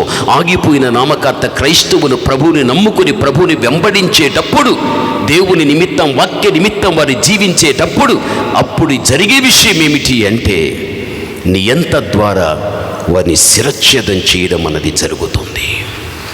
దేవుని నిమిత్తం వాక్య నిమిత్తం జీవించిన వ్యక్తులు 7 ఏళ్ల కాలంలో శిరచ్ఛేదం చేయబడగలుగుతారు. ఆ రోజున ఇటువంటి కార్యాలు జరుగుచూ ఉన్నప్పుడు ప్రపంచ నియంత తనవారు ఎవరో, క్రీస్తు వారు ఎవరో తెలుసుకోవటానికే అప్పుడు ఈ 666 అనే సంఖ్య ఆ ముద్ర వేయడం జరుగుతుంది. ఎవరు ఆ ముద్ర వేయించుకోగలుగుతారో వారు నియంత పాలనలో నియంతను అనుసరించిన వారు. ఎవరు దాన్ని వేసుకోకుండా ప్రభువుని వెంబడించగలుగుతారో వారు మాత్రమే శిరచ్ఛేదం చేయబడగలుగుతారు. బైబిల్ చెబుతూ ఉంది. ఇవి 7 సంవత్సరముల శ్రమకాలములో జరిగేటప్పుడు ఇంత ఘోరమైనటువంటి శిరచ్ఛేదం జరుగుతున్నది ప్రభువుని వెంబడించేవారు. కానీ అప్పటి వరకు కూడా వెంబడించేవారిగా వెంబడించకుండా అలా శిరచ్ఛేదం చేయడం మాకేమాత్రం ఇష్టము లేదని వెంబడించేవారు తిరిగి వారు ఏమవుతారంటే వెనక్కి రావడం జరిగిపోతుంది. ఇంకెప్పుడు వారు వెంబడించారు. నియంత ముద్ర వేయించుకోగలిగి వారు అలా జీవించడం జరుగుతుంది. దీని చరిత్రవే. అందుకే అధ్యాయము 6 వచనం 66 ఈ 666లో ఉన్నటువంటి సంఘటన అప్పటి వరకు వెంబడించిన వారు వెనక్కి వచ్చిన వారు ఇంకెప్పుడు ముందుకు వెళ్ళలేదు. అది 7 ఏళ్ల శ్రమ కాలములో నామకార్థ క్రైస్తవులు ఎత్తబడిన వారిని గురించిన విషయములో మార్పు చెంది ప్రభువుని వెంబడించేటప్పుడు, వెంబడించే వ్యక్తులను శిరచ్ఛేదం చేసేటప్పుడు మాకు గతి పడుతుందని అప్పటి వరకు వెంబడించిన వారు వెంబడించగా వెనక్కి రావడం అనేది జరిగిపోతుంది. వాని సంఖ్య వేసుకుని వాణ్ణే ఒక దైవంగా కొనియాడే పరిస్థితి భవిష్యత్తులో జరుగుతుంది. ఇప్పుడు జరగలేదా? ప్రభువును బట్టి అని సేవను బట్టి ఇప్పుడు జరగలేదా? ఎన్నో ఎదురవుతున్నాయి. నువ్వు దేవుని కుమార్తెవు, నువ్వు దేవుని కుమారుడు, నిజదేవుడు లోకరక్షకుడైన క్రీస్తుని నీ ఆరాధ దైవంగా పెట్టుకున్నావు. ఆయన సంపూర్ణమైన సత్యం నీ వినికిడికి వచ్చేటప్పుడు, ఆ సంపూర్ణమైన సత్యములో నీవు జీవించేటప్పుడు ఎన్నో నీకు శోధనలు ఎదురవుతాయి. అపవాది ద్వారా, భూనివాసుల ద్వారా ఎన్ని వచ్చినా అలసిపోకుండా, వెనుక పడిపోకుండా నువ్వు ముందుకు వెళ్ళడమే నువ్వు నేర్చుకో. అలా నువ్వు ఆయనతో కూడా వెళ్ళడం జరగగలిగితే హానోకు వలె మరణమును చూడవు. అంటే 2వ మరణం నీ మీద ఉండదు. హానోకు వలె నీ మట్టి దేహం మహిమ దేహంగా మార్చబడి ప్రభువు దగ్గరికి వెళ్ళిపోవడం జరుగుతుంది. దేవునితో నడిచే వ్యక్తి ఆరోహణమై దేవుని దగ్గరికి వెళ్ళిపోతాడు. దేవునితో నడుస్తున్నామా, లేకపోతే నిన్ను ఆకర్షించేటువంటి చెడు కార్యాల దగ్గరికి నడుచుకుంటూ వెళ్ళిపోతున్నామా? ఒక్కసారి ఆలోచించు. ప్రభునందు ప్రియమైనటువంటి వాళ్ళారా, కొలనులు చేత పట్టుకున్న దేవుడు మళ్ళీ 1000 మురలు కొరవగా యెహెజ్కేలు నడువని చెప్పగా యెహెజ్కేలు నడుస్తూ వెళ్ళగా అది పూర్తి కాగా అది మోకాళ్ళ లోతు వరకు రాగలిగాది. మోకాళ్ళ లోతు వరకు. ఆ 1000 మూరలే మరో 1000 సంవత్సరములు. ఆ 1000 సంవత్సరముల కాలములో మోకాళ్ళకు సంబంధించిన వ్యక్తి ఎవరు అంటే అబ్రహాము. అబ్రహాము ఎలాగ మోకాళ్ళకు సంబంధించిన వ్యక్తి? మీకెప్పుడు మోకాళ్ళు జ్ఞాపకానికి వస్తాయి తెలుసా? ప్రార్థన చేసుకోవాలనే ఆలోచన వచ్చిన వెంటనే మీకు ఏది జ్ఞాపకం వస్తుంది? మోకాళ్ళు జ్ఞాపకానికి వస్తాయి. మోకాళ్ళు ప్రార్థన జీవితాన్ని సూచిస్తూ ఉన్నాయి. అబ్రహాము యొక్క జీవితంలో చూస్తే అబ్రహాము ప్రార్థనాపరుడు, మోకాళ్ళ యొక్క అనుభవమును కలిగినటువంటి వాడు అబ్రహాము యొక్క సుదీర్ఘమైన ప్రార్థన ఎక్కడ మనకు కనిపిస్తుంది తెలుసా? దేవుడు అన్నాడు, అబ్రహాము ఎవరో కాదు, నా స్నేహితుడు, తనకంటూ నేనేది దాచలేదు, స్పష్టంగా నేను చెప్పేస్తాను. ఏం చెప్పాడు? సొదొమకు సంభవించేటువంటి ఆయన తీర్పు ఏదైతే ఉందో ఆ సొదొమను గురించినటువంటి దేవుని తీర్పు చెప్పడం జరిగిపోయాది. వారి పాపాన్ని బట్టి అగ్నితో దాన్ని పూర్తిగా నేను తుడిపేస్తుంటున్నాను. దేవుడు సొదొమ పరిస్థితిని గురించి చెప్పినప్పుడు వెంటనే స్పందించినటువంటి అబ్రహాము దేవునితో, దేవా, ఒక్క 50 మంది నీతిమంతులు ఉంటే ఆ పట్టణాన్ని నువ్వేం చేయవా అని అడుగుతూ 10 వరకు వచ్చేసాడు. 10 మంది నీతిమంతులు ఉండి నా పట్టణాన్ని నువ్వేమీ చెయ్యవా? సొదొమ గొమొర్రా ప్రాంతాల్లో 10 మంది నీతిమంతులు ఉంటే నిజంగా నేను ఏమి కానీ అగ్ని చేత దాన్ని దహించను. చూడగలిగితే ఆ పట్టణంలో 10 మంది కూడా అంటే అక్కడ అబ్రహాము 6 పర్యాయములు దేవుని దగ్గర విజ్ఞాపన చేసినట్లుగా బైబిల్ మనకు చెబుతూ ఉంది. 6 పర్యాలు విజ్ఞాపన చేశాడు. ఇప్పుడు అబ్రహాము ప్రార్థనాపరుడా కాదా? ప్రార్థనాపరుడే, మోకాళ్ళ అనుభవాన్ని కలిగినటువంటి వాడే. 6 పర్యాయములు ఎందుకు విజ్ఞాపన చేయవలసి వచ్చిందంటే తన సోదరుడైన లోతు సొదొమలో ఉంటున్నాడు. అందుకే ఆ అగ్నికి లోతు ఆహుతి అయిపోకూడదని, ఆ అగ్ని నుండి తప్పించబడాలి అని 6 పర్యాయాలు విజ్ఞాపన చేశాడు.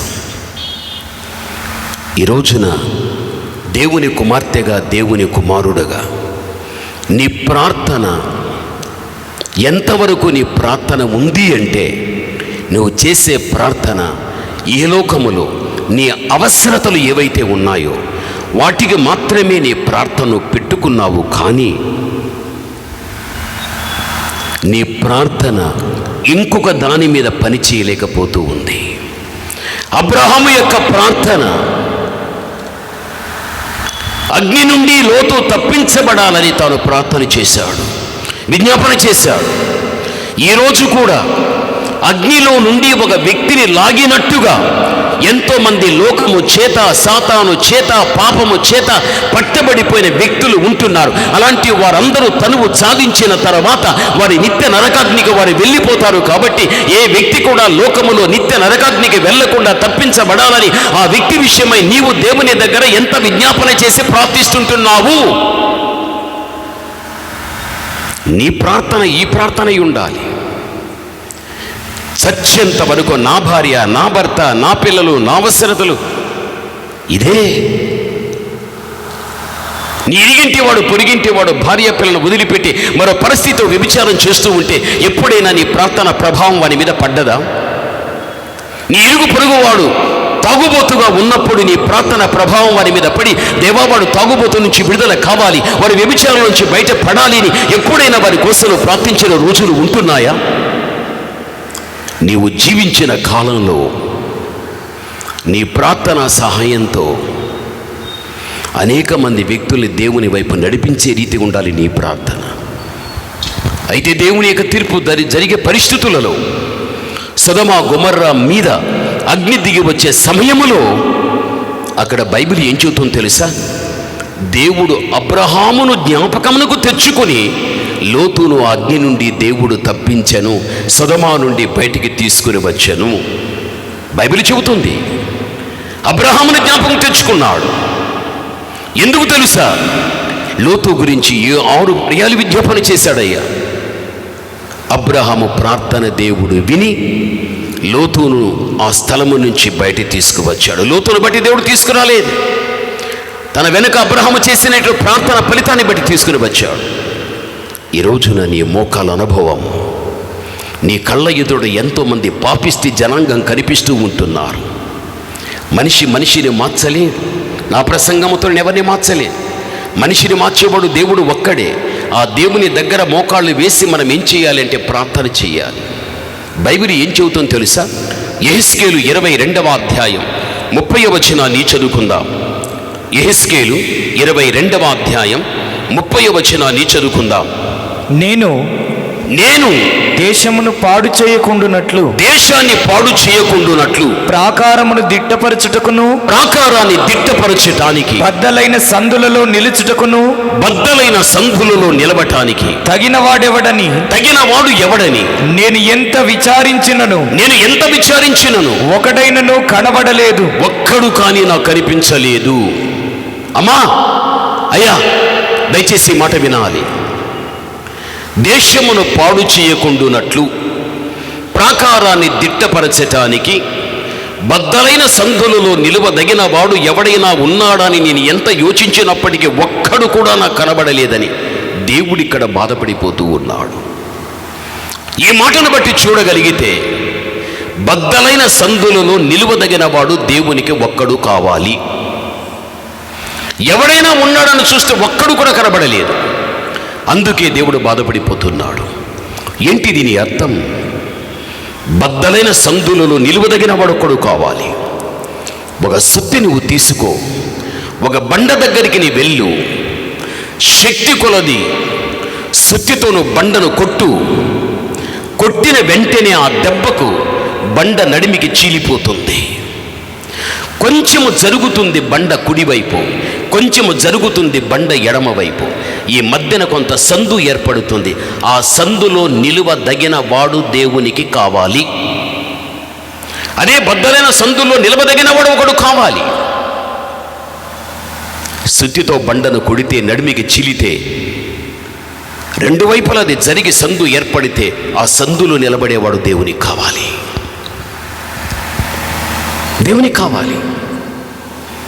దీని అర్థం ఏమిటి అంటే బాగా మనం అర్థం చేసుకోవాలి. మీకు అర్థం అవటానికి చెబుతాను. పాస్టర్ గారు, రెడీ పాస్టర్ గారు, ప్లీజ్ ఏమనుకోవద్దండి. ఇప్పుడు దేవుడు, మానవుడు, దేవునితో మనుష్యుడు, మనిషితో దేవుడు ఇద్దరు కలిసి ఎప్పుడు ఉంటారు అంటే, దేవుని వంటి జీవితం మనిషికి వచ్చినప్పుడు తప్పనిసరిగా దేవుడు నా వంటి జీవితం ఈ వ్యక్తికి ఉంది అని తప్పనిసరిగా దేవుడు ఈ వ్యక్తితో కూడా జతగా ఉంటాడు, కలిసి ఉంటాడు. ఒక మాటలో చెప్పాలంటే పాపము లేని మహా గొప్ప పవిత్రుడు మన దేవుడు. అటువంటి దేవుణ్ణి ఎరిగినటువంటి తాను నేను కూడా పాపము లేని పవిత్రుడుగా జీవించాలని ఆ జీవితాన్ని గడిపేటప్పుడు దేవుడు నా వంటి సమమైనటువంటి జీవితం తనలో ఉన్నది అని ఇక దేవుడు తనతో తాను దేవునితో కూడా కలిసి జీవించే పరిస్థితి వస్తుంది. ఇద్దరు ఒక్కటే. ఇక్కడ మీరు గమనించాలి. ఒకవేళ ఈ మనిషిలో దేవునికి ఉన్నటువంటి పవిత్రత పోగొట్టుకుని ఒకవేళ పాపమును తన జీవితంలోనికి రాణిస్తే దేవుడు తన పాపాన్ని చూచి ఆ పాపాన్ని బట్టి వ్యక్తి నుండి దేవుడు ఏమైపోతాడంటే దూరం అయిపోతాడు. ఇక చిట్టు చివరికి దేవుని నుండి ఈ వ్యక్తి దూరం అయిపోతాడు. మధ్యన ఏమేర్పడింది? సందు, ఖాళీ స్థలం. ఈ స్థలములో నిలవదగిన వాడు ఒక్కడు కావాలి. ఇక్కడ నిలవదగిన వాడు ఒక్కడు కావాలి. ఎందుకు తెలుసా? ఓ దేవుడా, ఈ వ్యక్తిలో పాపము లేనంత వరకు, పవిత్రుడుగా ఉన్నంత వరకు కూడా ఈ వ్యక్తితో నీవు కలిసావు, ఈ వ్యక్తి నీతో కలిశారు, ఇద్దరు జతగా ఉండగలిగారు. అయితే ఎప్పుడైతే గాన తన పవిత్రతను పోగొట్టుకునే పాపాన్ని తనలోనికి రానివ్వడం జరిగిపోయాదో, ఈ వ్యక్తి యొక్క పాపాన్ని బట్టి ఈ వ్యక్తి నుండి నీవు దూరమైపోయావు. ఈ వ్యక్తి తన పాపాన్ని బట్టి నీ నుండి తాను దూరమైపోయాడు. దేవునికి మనిషికి మధ్య ఏర్పడిన స్థలం ఖాళీ స్థలం. ఇది సందు. అదే బద్దలైన సందులలో నిలువదగిన వాడు ఒక్కడు కావాలి. సుత్తితో బండను కొడితే నడిమికి చీలుతుంది, కుడి ఎడమల జరుగుతుంది, సందు ఏర్పడుతుంది. దాని అర్థం ఏమిటి అంటే, ఒక వ్యక్తి పాపం చేసినట్లయితే ఆ వ్యక్తి నుండి దేవుడు దూరమైపోతాడు, ఆ వ్యక్తి దేవుని నుండి దూరమైపోతాడు. దేవునికి మనిషికి ఏర్పరచబడేటువంటి ఈ సందు, ఈ ఖాళీ స్థలములో ఒక్కడు కావాలి. ఎందుకు తెలుసా? దేవునికి మొరపెట్టాలి.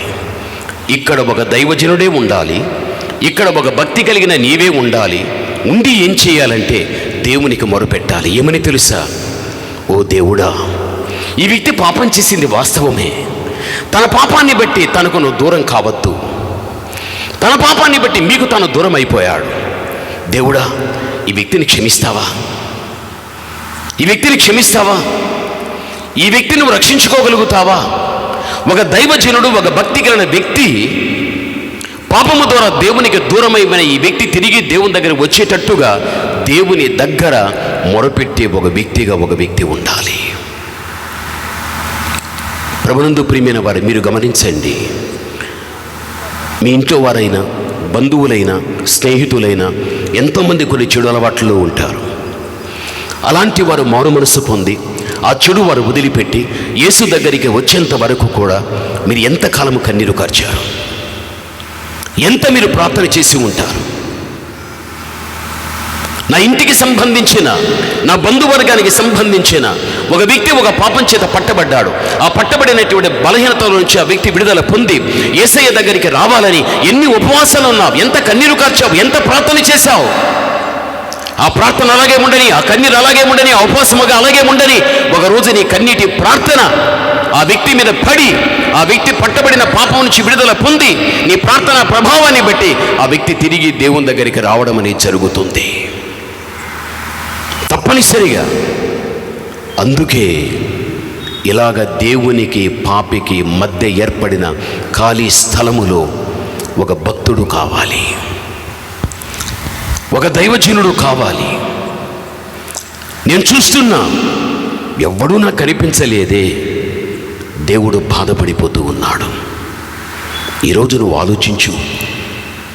నువ్వు చేసే ప్రార్థన జీవిత కాలమెల్లా నీ భర్త కోసం, నీ భార్య కోసం, నీ పిల్లల కోసం, నీ అవసరతలు ఏవైతే ఉన్నాయో వాటి మీదే నీ ప్రార్థన ఉంటుంది. కానీ పాపము ద్వారా ఆత్మీయ జీవితంలో నశించిపోయి దేవునికి దూరంగా ఉన్న ఒక వ్యక్తి నిత్య నరకాగ్నికి వెళ్ళిపోతున్నాడు అని, ఆ వ్యక్తి ఆ నిత్య నరకాగ్నికి వెళ్లకుండా ఆ వ్యక్తి తన పాపాన్ని విడిచిపెట్టి తను మార్పు చెంది రక్షించబడిన వాడై దేవుని దగ్గరికి రావాలి అని పాపుల మీద నీ ప్రార్థన ప్రభావం పడుతూ నీ ప్రార్థన ప్రభావాన్ని బట్టి కొద్ది మందినైనా నువ్వు దేవుని దగ్గరికి నడిపిస్తున్నావా?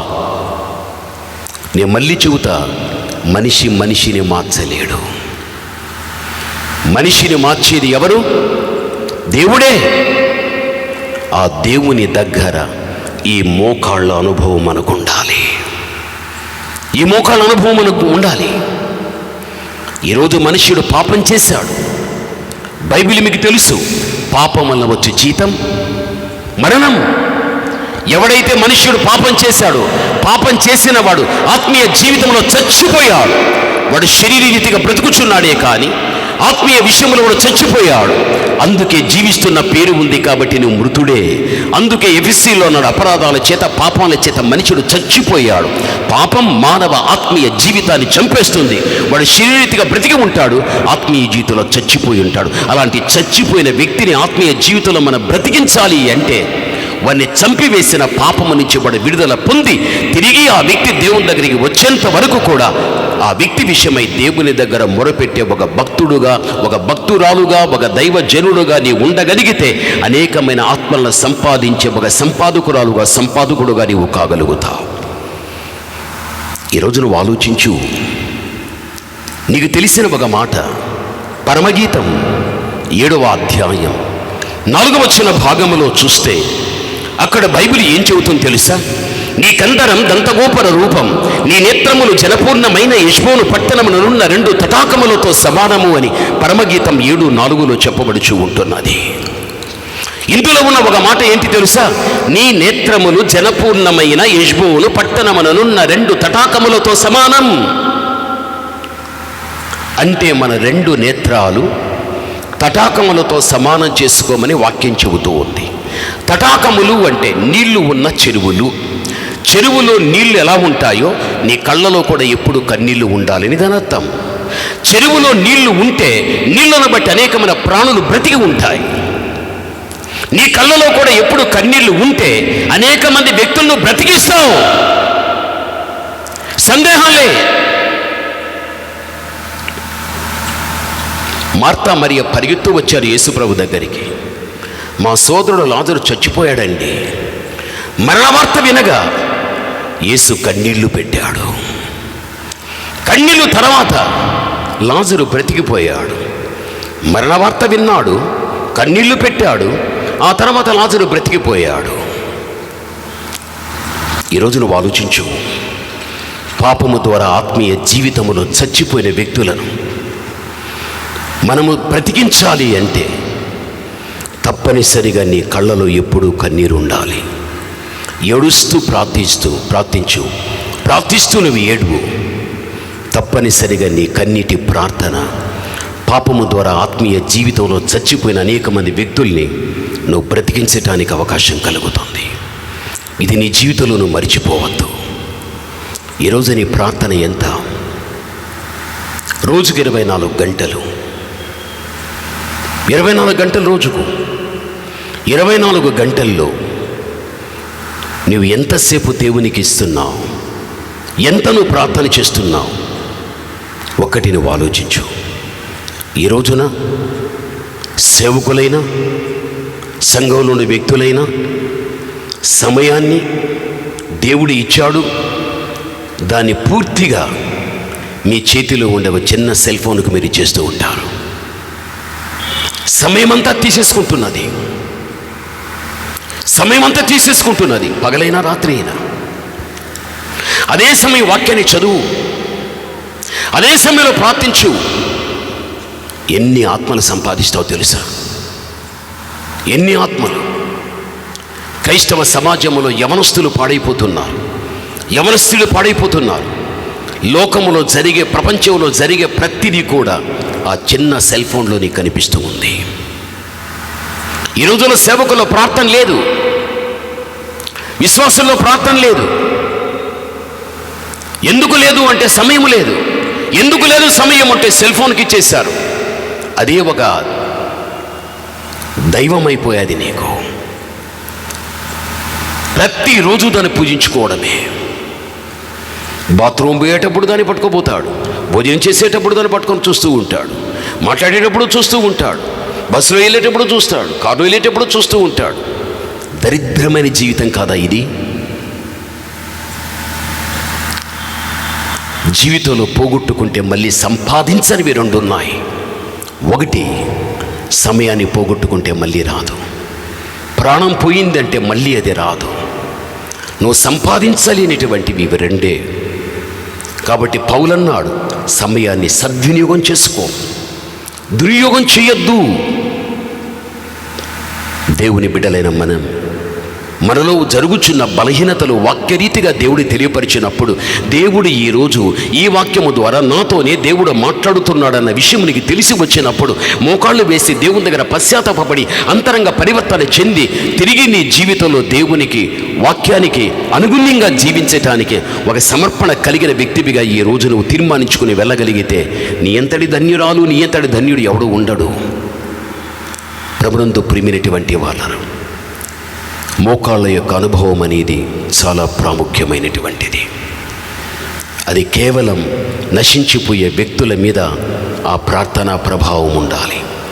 అది ఉంటే అనేకులను సంపాదించుకోవటానికి అవకాశం కలుగుతుంది. ఈరోజు నువ్వు ఆలోచించు. మన జీవితంలో ప్రార్థన ఉంటే మన ప్రార్థన దేవుడు తప్పనిసరిగా ఏం చేస్తాడు? వింటాడు. దేవుడు మన ప్రార్థన వినకుండా ఉండే దేవుడు మాత్రము కాదు, ఆదికాండం 28వ అధ్యాయం 12వ వచనాన్ని ఒక్కసారిగా నీవు చూడు. ఆదికాండం 28:12 చదువుకుందాం. అప్పుడు అతడు ఒక కల కన్నెను, ఒక కలను కన్నాడు. అందులో ఒక నిచ్చెన భూమి మీద నిలవబడి ఉండెను. ఒక నిచ్చెన భూమి మీద నిలబడి ఉండెను. దాని కొన ఆకాశమునంటెను. ఆకాశాన్ని అంటెను. దాని మీద దేవుని దూతలు ఎక్కుచూ దిగుచూ నుండిరి. చాలు. యాకోబు కనిపిస్తున్నాడు. బేర్షెబా నుండి హారానుకు వెళ్ళిపోతూ ఉన్నాడు. సాగే ప్రయాణం ఆగిపోయాది. ప్రొద్దుగుంకిపోయాది. ప్రకృతిలో చీకటి ఆవరించింది. అందుకే ప్రయాణం ఆగిపోయాది. తన కంటి కనుచూపు మేరకు ఒక రాయి కనిపించగా దాన్ని తలగడగా పెట్టుకుని నిద్రపోయాడు. ఆ రాత్రి ఒక కల వచ్చింది. ఆ కల భూమి నుండి ఆకాశాన్ని కంటుకున్న ఒక నిచ్చెన. ఆ నిచ్చెనకు పైగా దూతలు దిగి వస్తున్నారు. మళ్ళీ దూతలు ఎక్కి వెళ్ళిపోతున్నారు. ఏది ఆ నిచ్చెన? ఎందుకు దూతలు దిగి వస్తున్నారు? ఒక పని నిమిత్తం. ఎందుకు వారు మళ్ళీ ఎక్కి వెళ్ళిపోతున్నారు? ఆ పని ముగించుకుని వెళ్ళిపోతూ ఉన్నారు. ఏ పని నిమిత్తం వస్తున్నారు? ఏ పనిని ముగించుకున్నారు? అసలుగా నిచ్చెన ఏది? యోహాను సువార్త 1వ అధ్యాయం 51వ వచనాన్ని మీరు చూడగలిగితే బైబిల్ ఈ విధంగా చెబుతుంది. యోహాను సువార్త 1:51 మనం చదువుకుందాం.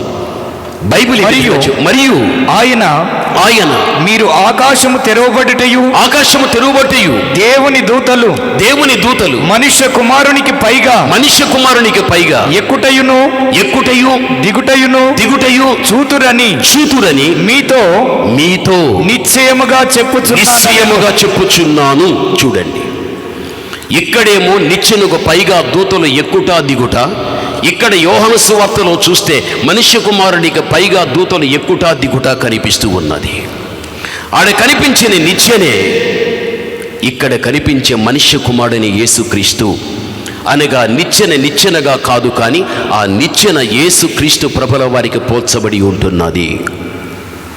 అంటే దేవునికి పైగా, అనగా దేవుని నుండి దేవదూతలు దిగి వస్తున్నారు. మరి మళ్ళీ వెళ్ళిపోతున్నారు. దేవదూతలు ఎందుకు దిగి వస్తున్నారు తెలుసా? ఈ వాక్యాన్ని బట్టి మనం చూడగలిగితే, ప్రభునందు ప్రియమైనటువంటి వాళ్ళ దైవజనుడు ఉన్నాడు అనుకుందాం.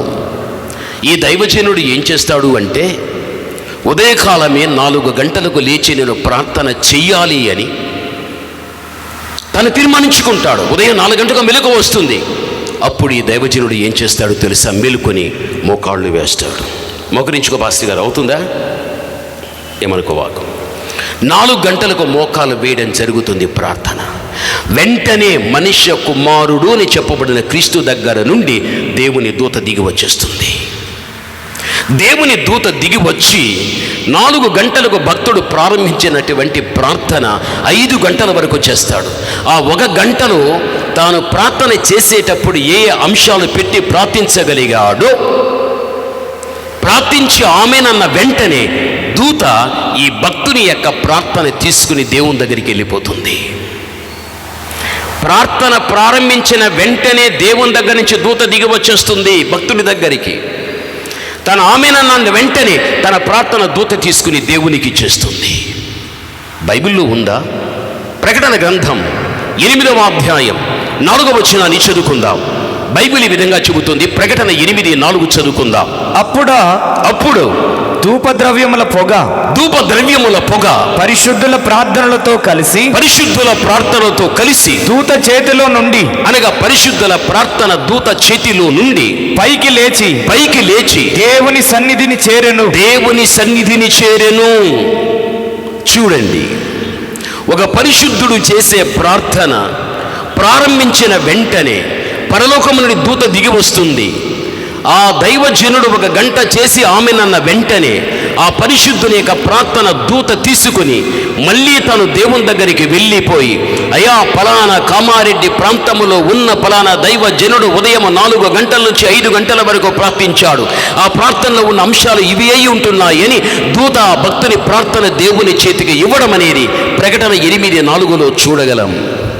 ఈ భక్తుడు చేసిన ప్రార్థన కొంతకాలానికి మరిచిపోతాడు. అయితే తన ప్రార్థన ఏ దూత ద్వారా దేవుని దగ్గరికి వెళ్ళిందో ఆ దేవుడు మాత్రం ఆ భక్తుని ప్రార్థన మరిచిపోడు. అలా మరిచిపోడని బైబిల్లో ఉందా? అపోస్తల కార్యం 10:4 చూస్తే దూత కొర్నేలితో మాట్లాడుచున్నది. కొర్నేలి, నీవు చేసిన ప్రార్థనలు దేవుని దగ్గర జ్ఞాపకార్థకంగా ఉన్నాయి. కొర్నేలి చేసిన ప్రార్థన కొంతకాలానికి కొర్నేలి మర్చిపోయాడు. అయితే తన ప్రార్థన ఏ దూత తీసుకువెళ్ళి దేవునికి ఇచ్చిందో ఆ దేవుడు మాత్రం మరిచిపోలేదు. అందుకే దూత చెబుతున్నది, నువ్వు మరిచిపోవచ్చు, అయితే నీ ప్రార్థన దేవుడు మరిచిపోలేదు, జ్ఞాపకార్థకంగా ఉంది. కూర్చో మాస్టర్. ప్రభునందు ప్రియమైన వాళ్ళారా, ఎందుకు విషయం చెబుతున్నానంటే, నువ్వు భక్తి కలిగిన తల్లివి, నువ్వు భక్తి కలిగిన వ్యక్తివి. నువ్వు పగలైనా రాత్రి అయినా, నీ ఇంట్లోనైనా నీ సంఘంలోనైనా నువ్వు ప్రార్థన చేయటానికి మోకాళ్ళు వేశావంటే పరలోకముడు దూత నీ దగ్గరికి దిగి వస్తుంది. దూత నిన్ను చూస్తుంది, దూత నీవు చూడలేవు. నువ్వెంతసేపు ప్రార్థించి ఆమెను అంటావో అంతవరకు ఉంటుంది. ఆమెనన్న వెంటనే నీ ప్రార్థన తీసుకుని వెళ్ళి నీ అడ్రస్ చెప్పి దేవునికి ఇవ్వడం జరుగుతుంది. నువ్వు మర్చిపోతావు నువ్వు చేసిన ప్రార్థన. అయితే నీ దేవుడు మాత్రం నీ ప్రార్థన ఎప్పుడు మర్చిపోడు. నేను సంవత్సరాల కొద్దీ ప్రార్థిస్తున్నాను, నేను అడిగింది నా దేవుడు నాకేమీ చేయలే. ఒకసారి మనకి విరక్తి వచ్చి ప్రార్థన చేయకుండా ఉండిపోతాం. నువ్వు ప్రార్థనలో అడిగినది ఏదైతే ఉందో, నీవు బ్రతికిన కాలములో నువ్వు అడిగిన దాన్ని దేవుడు తప్పనిసరిగా నెరవేర్చి నీ కళ్ళకు కట్టినట్టుగా దేవుడు చూపించగలుగుతాడు. దేవుడు మన ప్రార్థన ఎప్పుడు కానీ వినకుండా ఉండేవాడు మాత్రము కానే కాదు. అయితే మన ప్రార్థన దేని మీద ఉండాలి అంటే, పాపము చేసి దేవుని నుండి దూరమైపోయిన వ్యక్తి తిరిగి దేవుని దగ్గరికి వచ్చేంత వరకు కూడా ఆ వ్యక్తి విషయమై మనం ఏం చేసేవారు ఉండాలి? ప్రార్థన చేయాలి. ఇటువంటి ప్రార్థన చేయలేదు. అందుకే దేవుడు అంటున్నాడు, బద్దలైన సందులలో నిలవదగిన వాడు ఎవడైనా ఉంటున్నాడని నేను విచారించగలిగితే ఎవడు కూడా లేదు. అంటే ప్రార్థించే వ్యక్తులు కొదువైపోయారు. పాపము ద్వారా నశించిపోయే వ్యక్తుల యొక్క రక్షణార్థమై దేవునికి మొరపెట్టేవారు లేరు లేరు లేరు ఎవడేం ప్రార్థన చేసినా వాని ప్రార్థన స్వార్థ ప్రార్థన అయిపోయారు. నేను, నా కుటుంబం, నా పిల్లలు, నీ 4 గోడల మధ్య ఉంటుంది. నీ ప్రార్థన గోడ దాటి బయట వెళ్ళదు. అందుకే బైబిల్ చెబుతుంది, యోబు తన స్నేహితుల నిమిత్తం ప్రార్థించగా యోబుకు క్షేమము కలిగెను. యోబు తను ప్రార్థించుకోవటానికి ఎన్నో అవసరతలు ఉన్నాయి. డబ్బు పోయాది, ఆరోగ్యం పోయాది, పిల్లలంతా చచ్చిపోయారు, భార్య మరణాన్ని కోరుకోగలిగాది, బాధ వెంబడి బాధ, ఏవి పోగొట్టుకున్నాడో అవన్నీ కావాలని తను ప్రార్థించుకోవాలి. తన కోసం తను చేసుకునేటువంటి ప్రార్థన ఎంతో ఉంది. వాటేంటి పక్కన పెట్టేశాడు. అయినా తన స్నేహితుల నిమిత్తం యోబు ప్రార్థించగా దేవుడు యోబుకు క్షేమం ఇచ్చాడు. అమ్మా, నువ్వు ఇతరుల కోసం నువ్వు ఎక్కువ ప్రార్థన చేస్తే నీకు నీ ఇంటికి దేవుడు క్షేమాన్ని ఇస్తాడు. ఇది నీ జీవితంలో మరిచిపోవద్దు. బైబిల్ చెబుతుంది, కొలనూలు చేత పట్టుకొని 1000 మురలు కొలిచిన తర్వాత మోకాళ్ళ లోతు నుండి ఏస్కెలు నడవగా మొలలోతు అయిపోయాది. మళ్ళీ 1000 మురలు కొలవగా అలా నడవటానికి వీలు లేక లోతును బట్టి ఈదవలసిన పరిస్థితి వచ్చింది. ఆ 1000 మురలే 1000 సంవత్సరములు, ఆ 1000 సంవత్సరముల కాలములో కనిపించిన వ్యక్తి, మనలోతుకు సంబంధించిన వ్యక్తి సొలొమోను. ఇదే పరిస్థితికి వచ్చిన వ్యక్తి యేసుక్రీస్తు.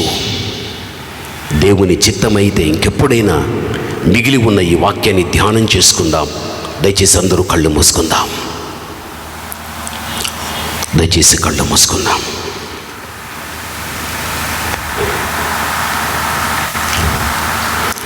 ఒకసారి మనము లేచి నిలచి దేవుని యొక్క సన్నిధిలో ప్రార్థిద్దామా?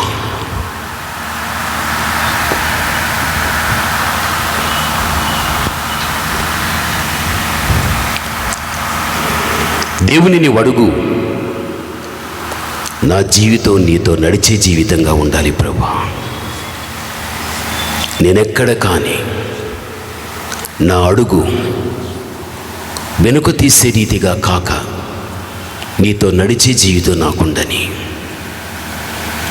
నాకు ఒక చక్కని ప్రార్థన జీవితాన్ని నాకి, ఆ ప్రార్థన నిస్వార్థంతో కూడిన ప్రార్థన.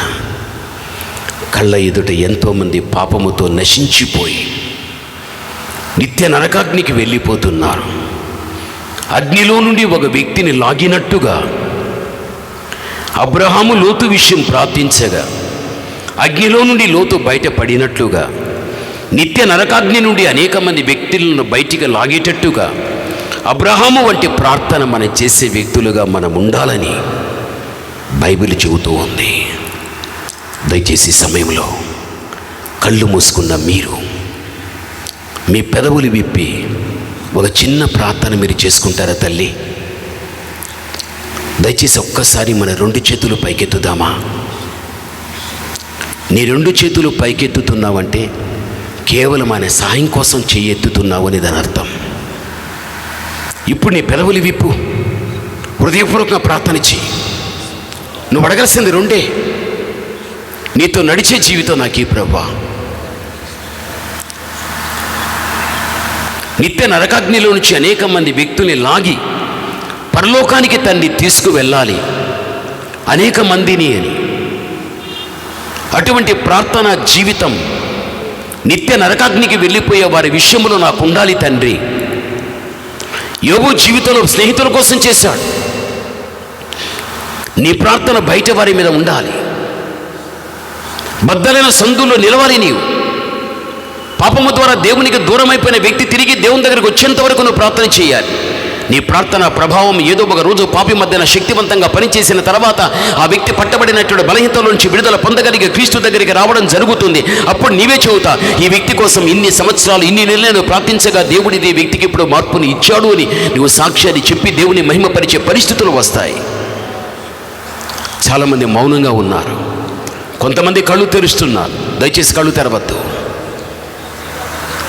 అమ్మా నువ్వు ప్రార్థన చేయి తల్లి, అయ్యా ప్రార్థన చేయి, మౌనంగా ఉండద్దు. నీవు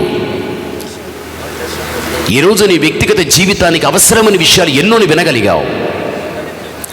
నీ విన్న వాక్యాన్ని బట్టి నువ్వు ఇంకా జీవించలేని స్థితిలో ఉంటే, ప్రభా నీ వినిపించిన వాక్యాన్ని బట్టి నా జీవితం లేదు కాబట్టి నీ వినిపించిన వాక్యాన్ని బట్టి నీ మొదలుకొని నేను జీవించడానికి తండ్రి నేను సిద్ధపడుచున్న ప్రభా నీవు నాకు సహాయం చేయని చెప్పి నువ్వు దేవుడిని అడుగు. తప్పనిసరిగా పరిశుద్ధాత్మ దేవుడి నీ మధ్యన బలమైనటువంటి కార్యాన్ని దేవుడు జరిగించగలుగుతాడు.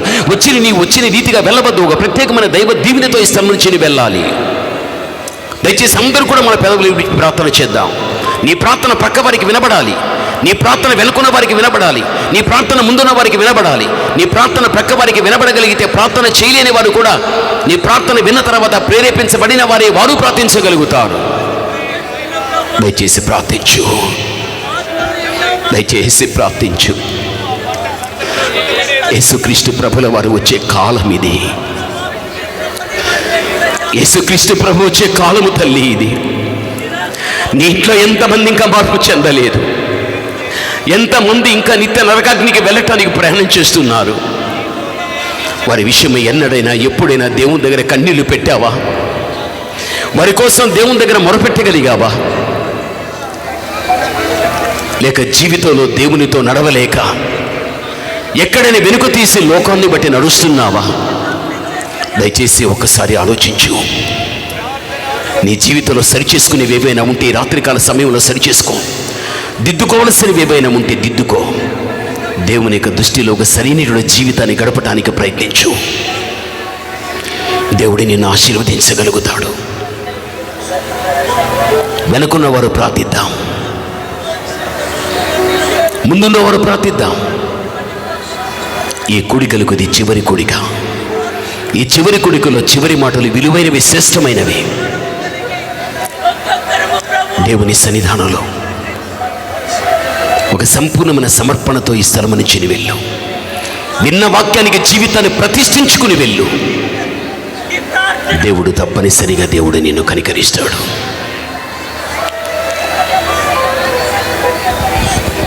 మంచి యేసయ్య, మీ బిడ్డలు ప్రార్థన చేస్తున్నారు. మీ బిడ్డలు మీకు మొరపెడుతున్నారు. తమ మొరను మీరు వింటూ హానోకు వలె మీ బిడ్డలు తండ్రి మీతో నడవని తండ్రి, నడవని. ఆ కృప ప్రతి ఒక్కరికి ఇవ్వండి. ప్రతి ఒక్కరిని ప్రార్థనా పరులుగా చేయండి. తమ సమయాన్ని అపహరించేటువంటి కార్యాలు ఏవైతే ఉన్నాయో అవన్నీ కూడా తమకు దూరమైపోని. సమయం అంతా కూడా తన్ని మోకాళ్ళకే ఇవ్వని, సమయమంతా మోకాళ్ళకే ఇవ్వని. ఆ మోకాళ్ళ ప్రార్థన అనేకమైన ఆత్మలను మీ బిడలు సంపాదించని. అటువంటి తండ్రి శ్రేష్టమైన జీవిత అనుభవంలో మీ బిడ్డలను మీరు పెంచి మీరు నడిపించుకొనమని మీ చేతులకు ప్రతిష్ఠిస్తున్నా. మీ దైవజనుడు ఆంద్రియాని మీ చేతులకు అర్పిస్తున్నా. సంపూర్ణ ఆత్మ అభిషేకముతో మీరు అభిషేకించండి. ఈ సభల విషయంలో తాను తీసుకున్న ప్రయాసకు తగిన ప్రతిఫలమును మీరు ఇవ్వండి. ముందున్న రోజుల్లో తండ్రి మీ బిడ్డ ద్వారా మీరు చేయించుకోవలసిన పనులు ఏవైతే ఉన్నాయో అవన్నీ మీ ఘనత నిమిత్తంగా, మీ నామ ప్రసిద్ధి నిమిత్తంగా తండ్రి మీ బిడ్డ ద్వారా జరిగించుకోనండి. తనకు వ్యక్తిగతంగా కానీ, సంఘపరంగా కానీ, సేవపరంగా కానీ ప్రతి అవసరతను తీర్చండి. బలమైన ఆత్మీయ యోధునిగా మీరు నా తండ్రి నిలువబెట్టండి. నా సాటి సేవకులను వ్యక్తిగతంగా, కుటుంబపరంగా, సంఘపరంగా, సేవపరంగా ప్రతి బిడ్డను మీరు ఆశీర్వదించండి. ఒక్కొక్కరి సేవను ఫలభరితం చేయండి, ఫలభరితం చేయండి తండ్రి, ఫలభరితం చేయమని నా తండ్రి ప్రార్థిస్తున్నా. ఇక్కడ ఉన్న అమ్మవాళ్ళైనా అయ్యవాళ్ళైనా ప్రతి ఒక్కరిని మీ చేతులకు అర్పిస్తున్నా. ప్రతి బిడ్డను ఒక ప్రత్యేకమైన దైవ దీవెనతో మీరు దీవించండి. మీ బిడ్డల ప్రతి అవసరతను తీర్చండి. మీ బిడ్డలు మీ సన్నిధానంలో ఏదైతే అడగగోరుచుంటున్నారో, మీ బిడ్డలకు మీరు ఏదైతే ఇవ్వదలుచుకొని ఉంటున్నారో దాని అంతటిని కూడా మీ బిడ్డలు పొందుకుని స్థలం నుంచి వెళ్ళనివ్వండి. మీ సత్య సంబంధమైన వాక్యానికి మీ బిడ్డల ప్రతిష్ఠించి నా తండ్రి మీ చేతులకు అప్పగిస్తున్నా. యేసయ్య నామములో ప్రార్థన చేస్తున్నాము తండ్రి. ఆమేన్, ఆమేన్. అందరికీ వందనాలు. దయచేసి కూర్చుందాం, దయచేసి కూర్చుందాం.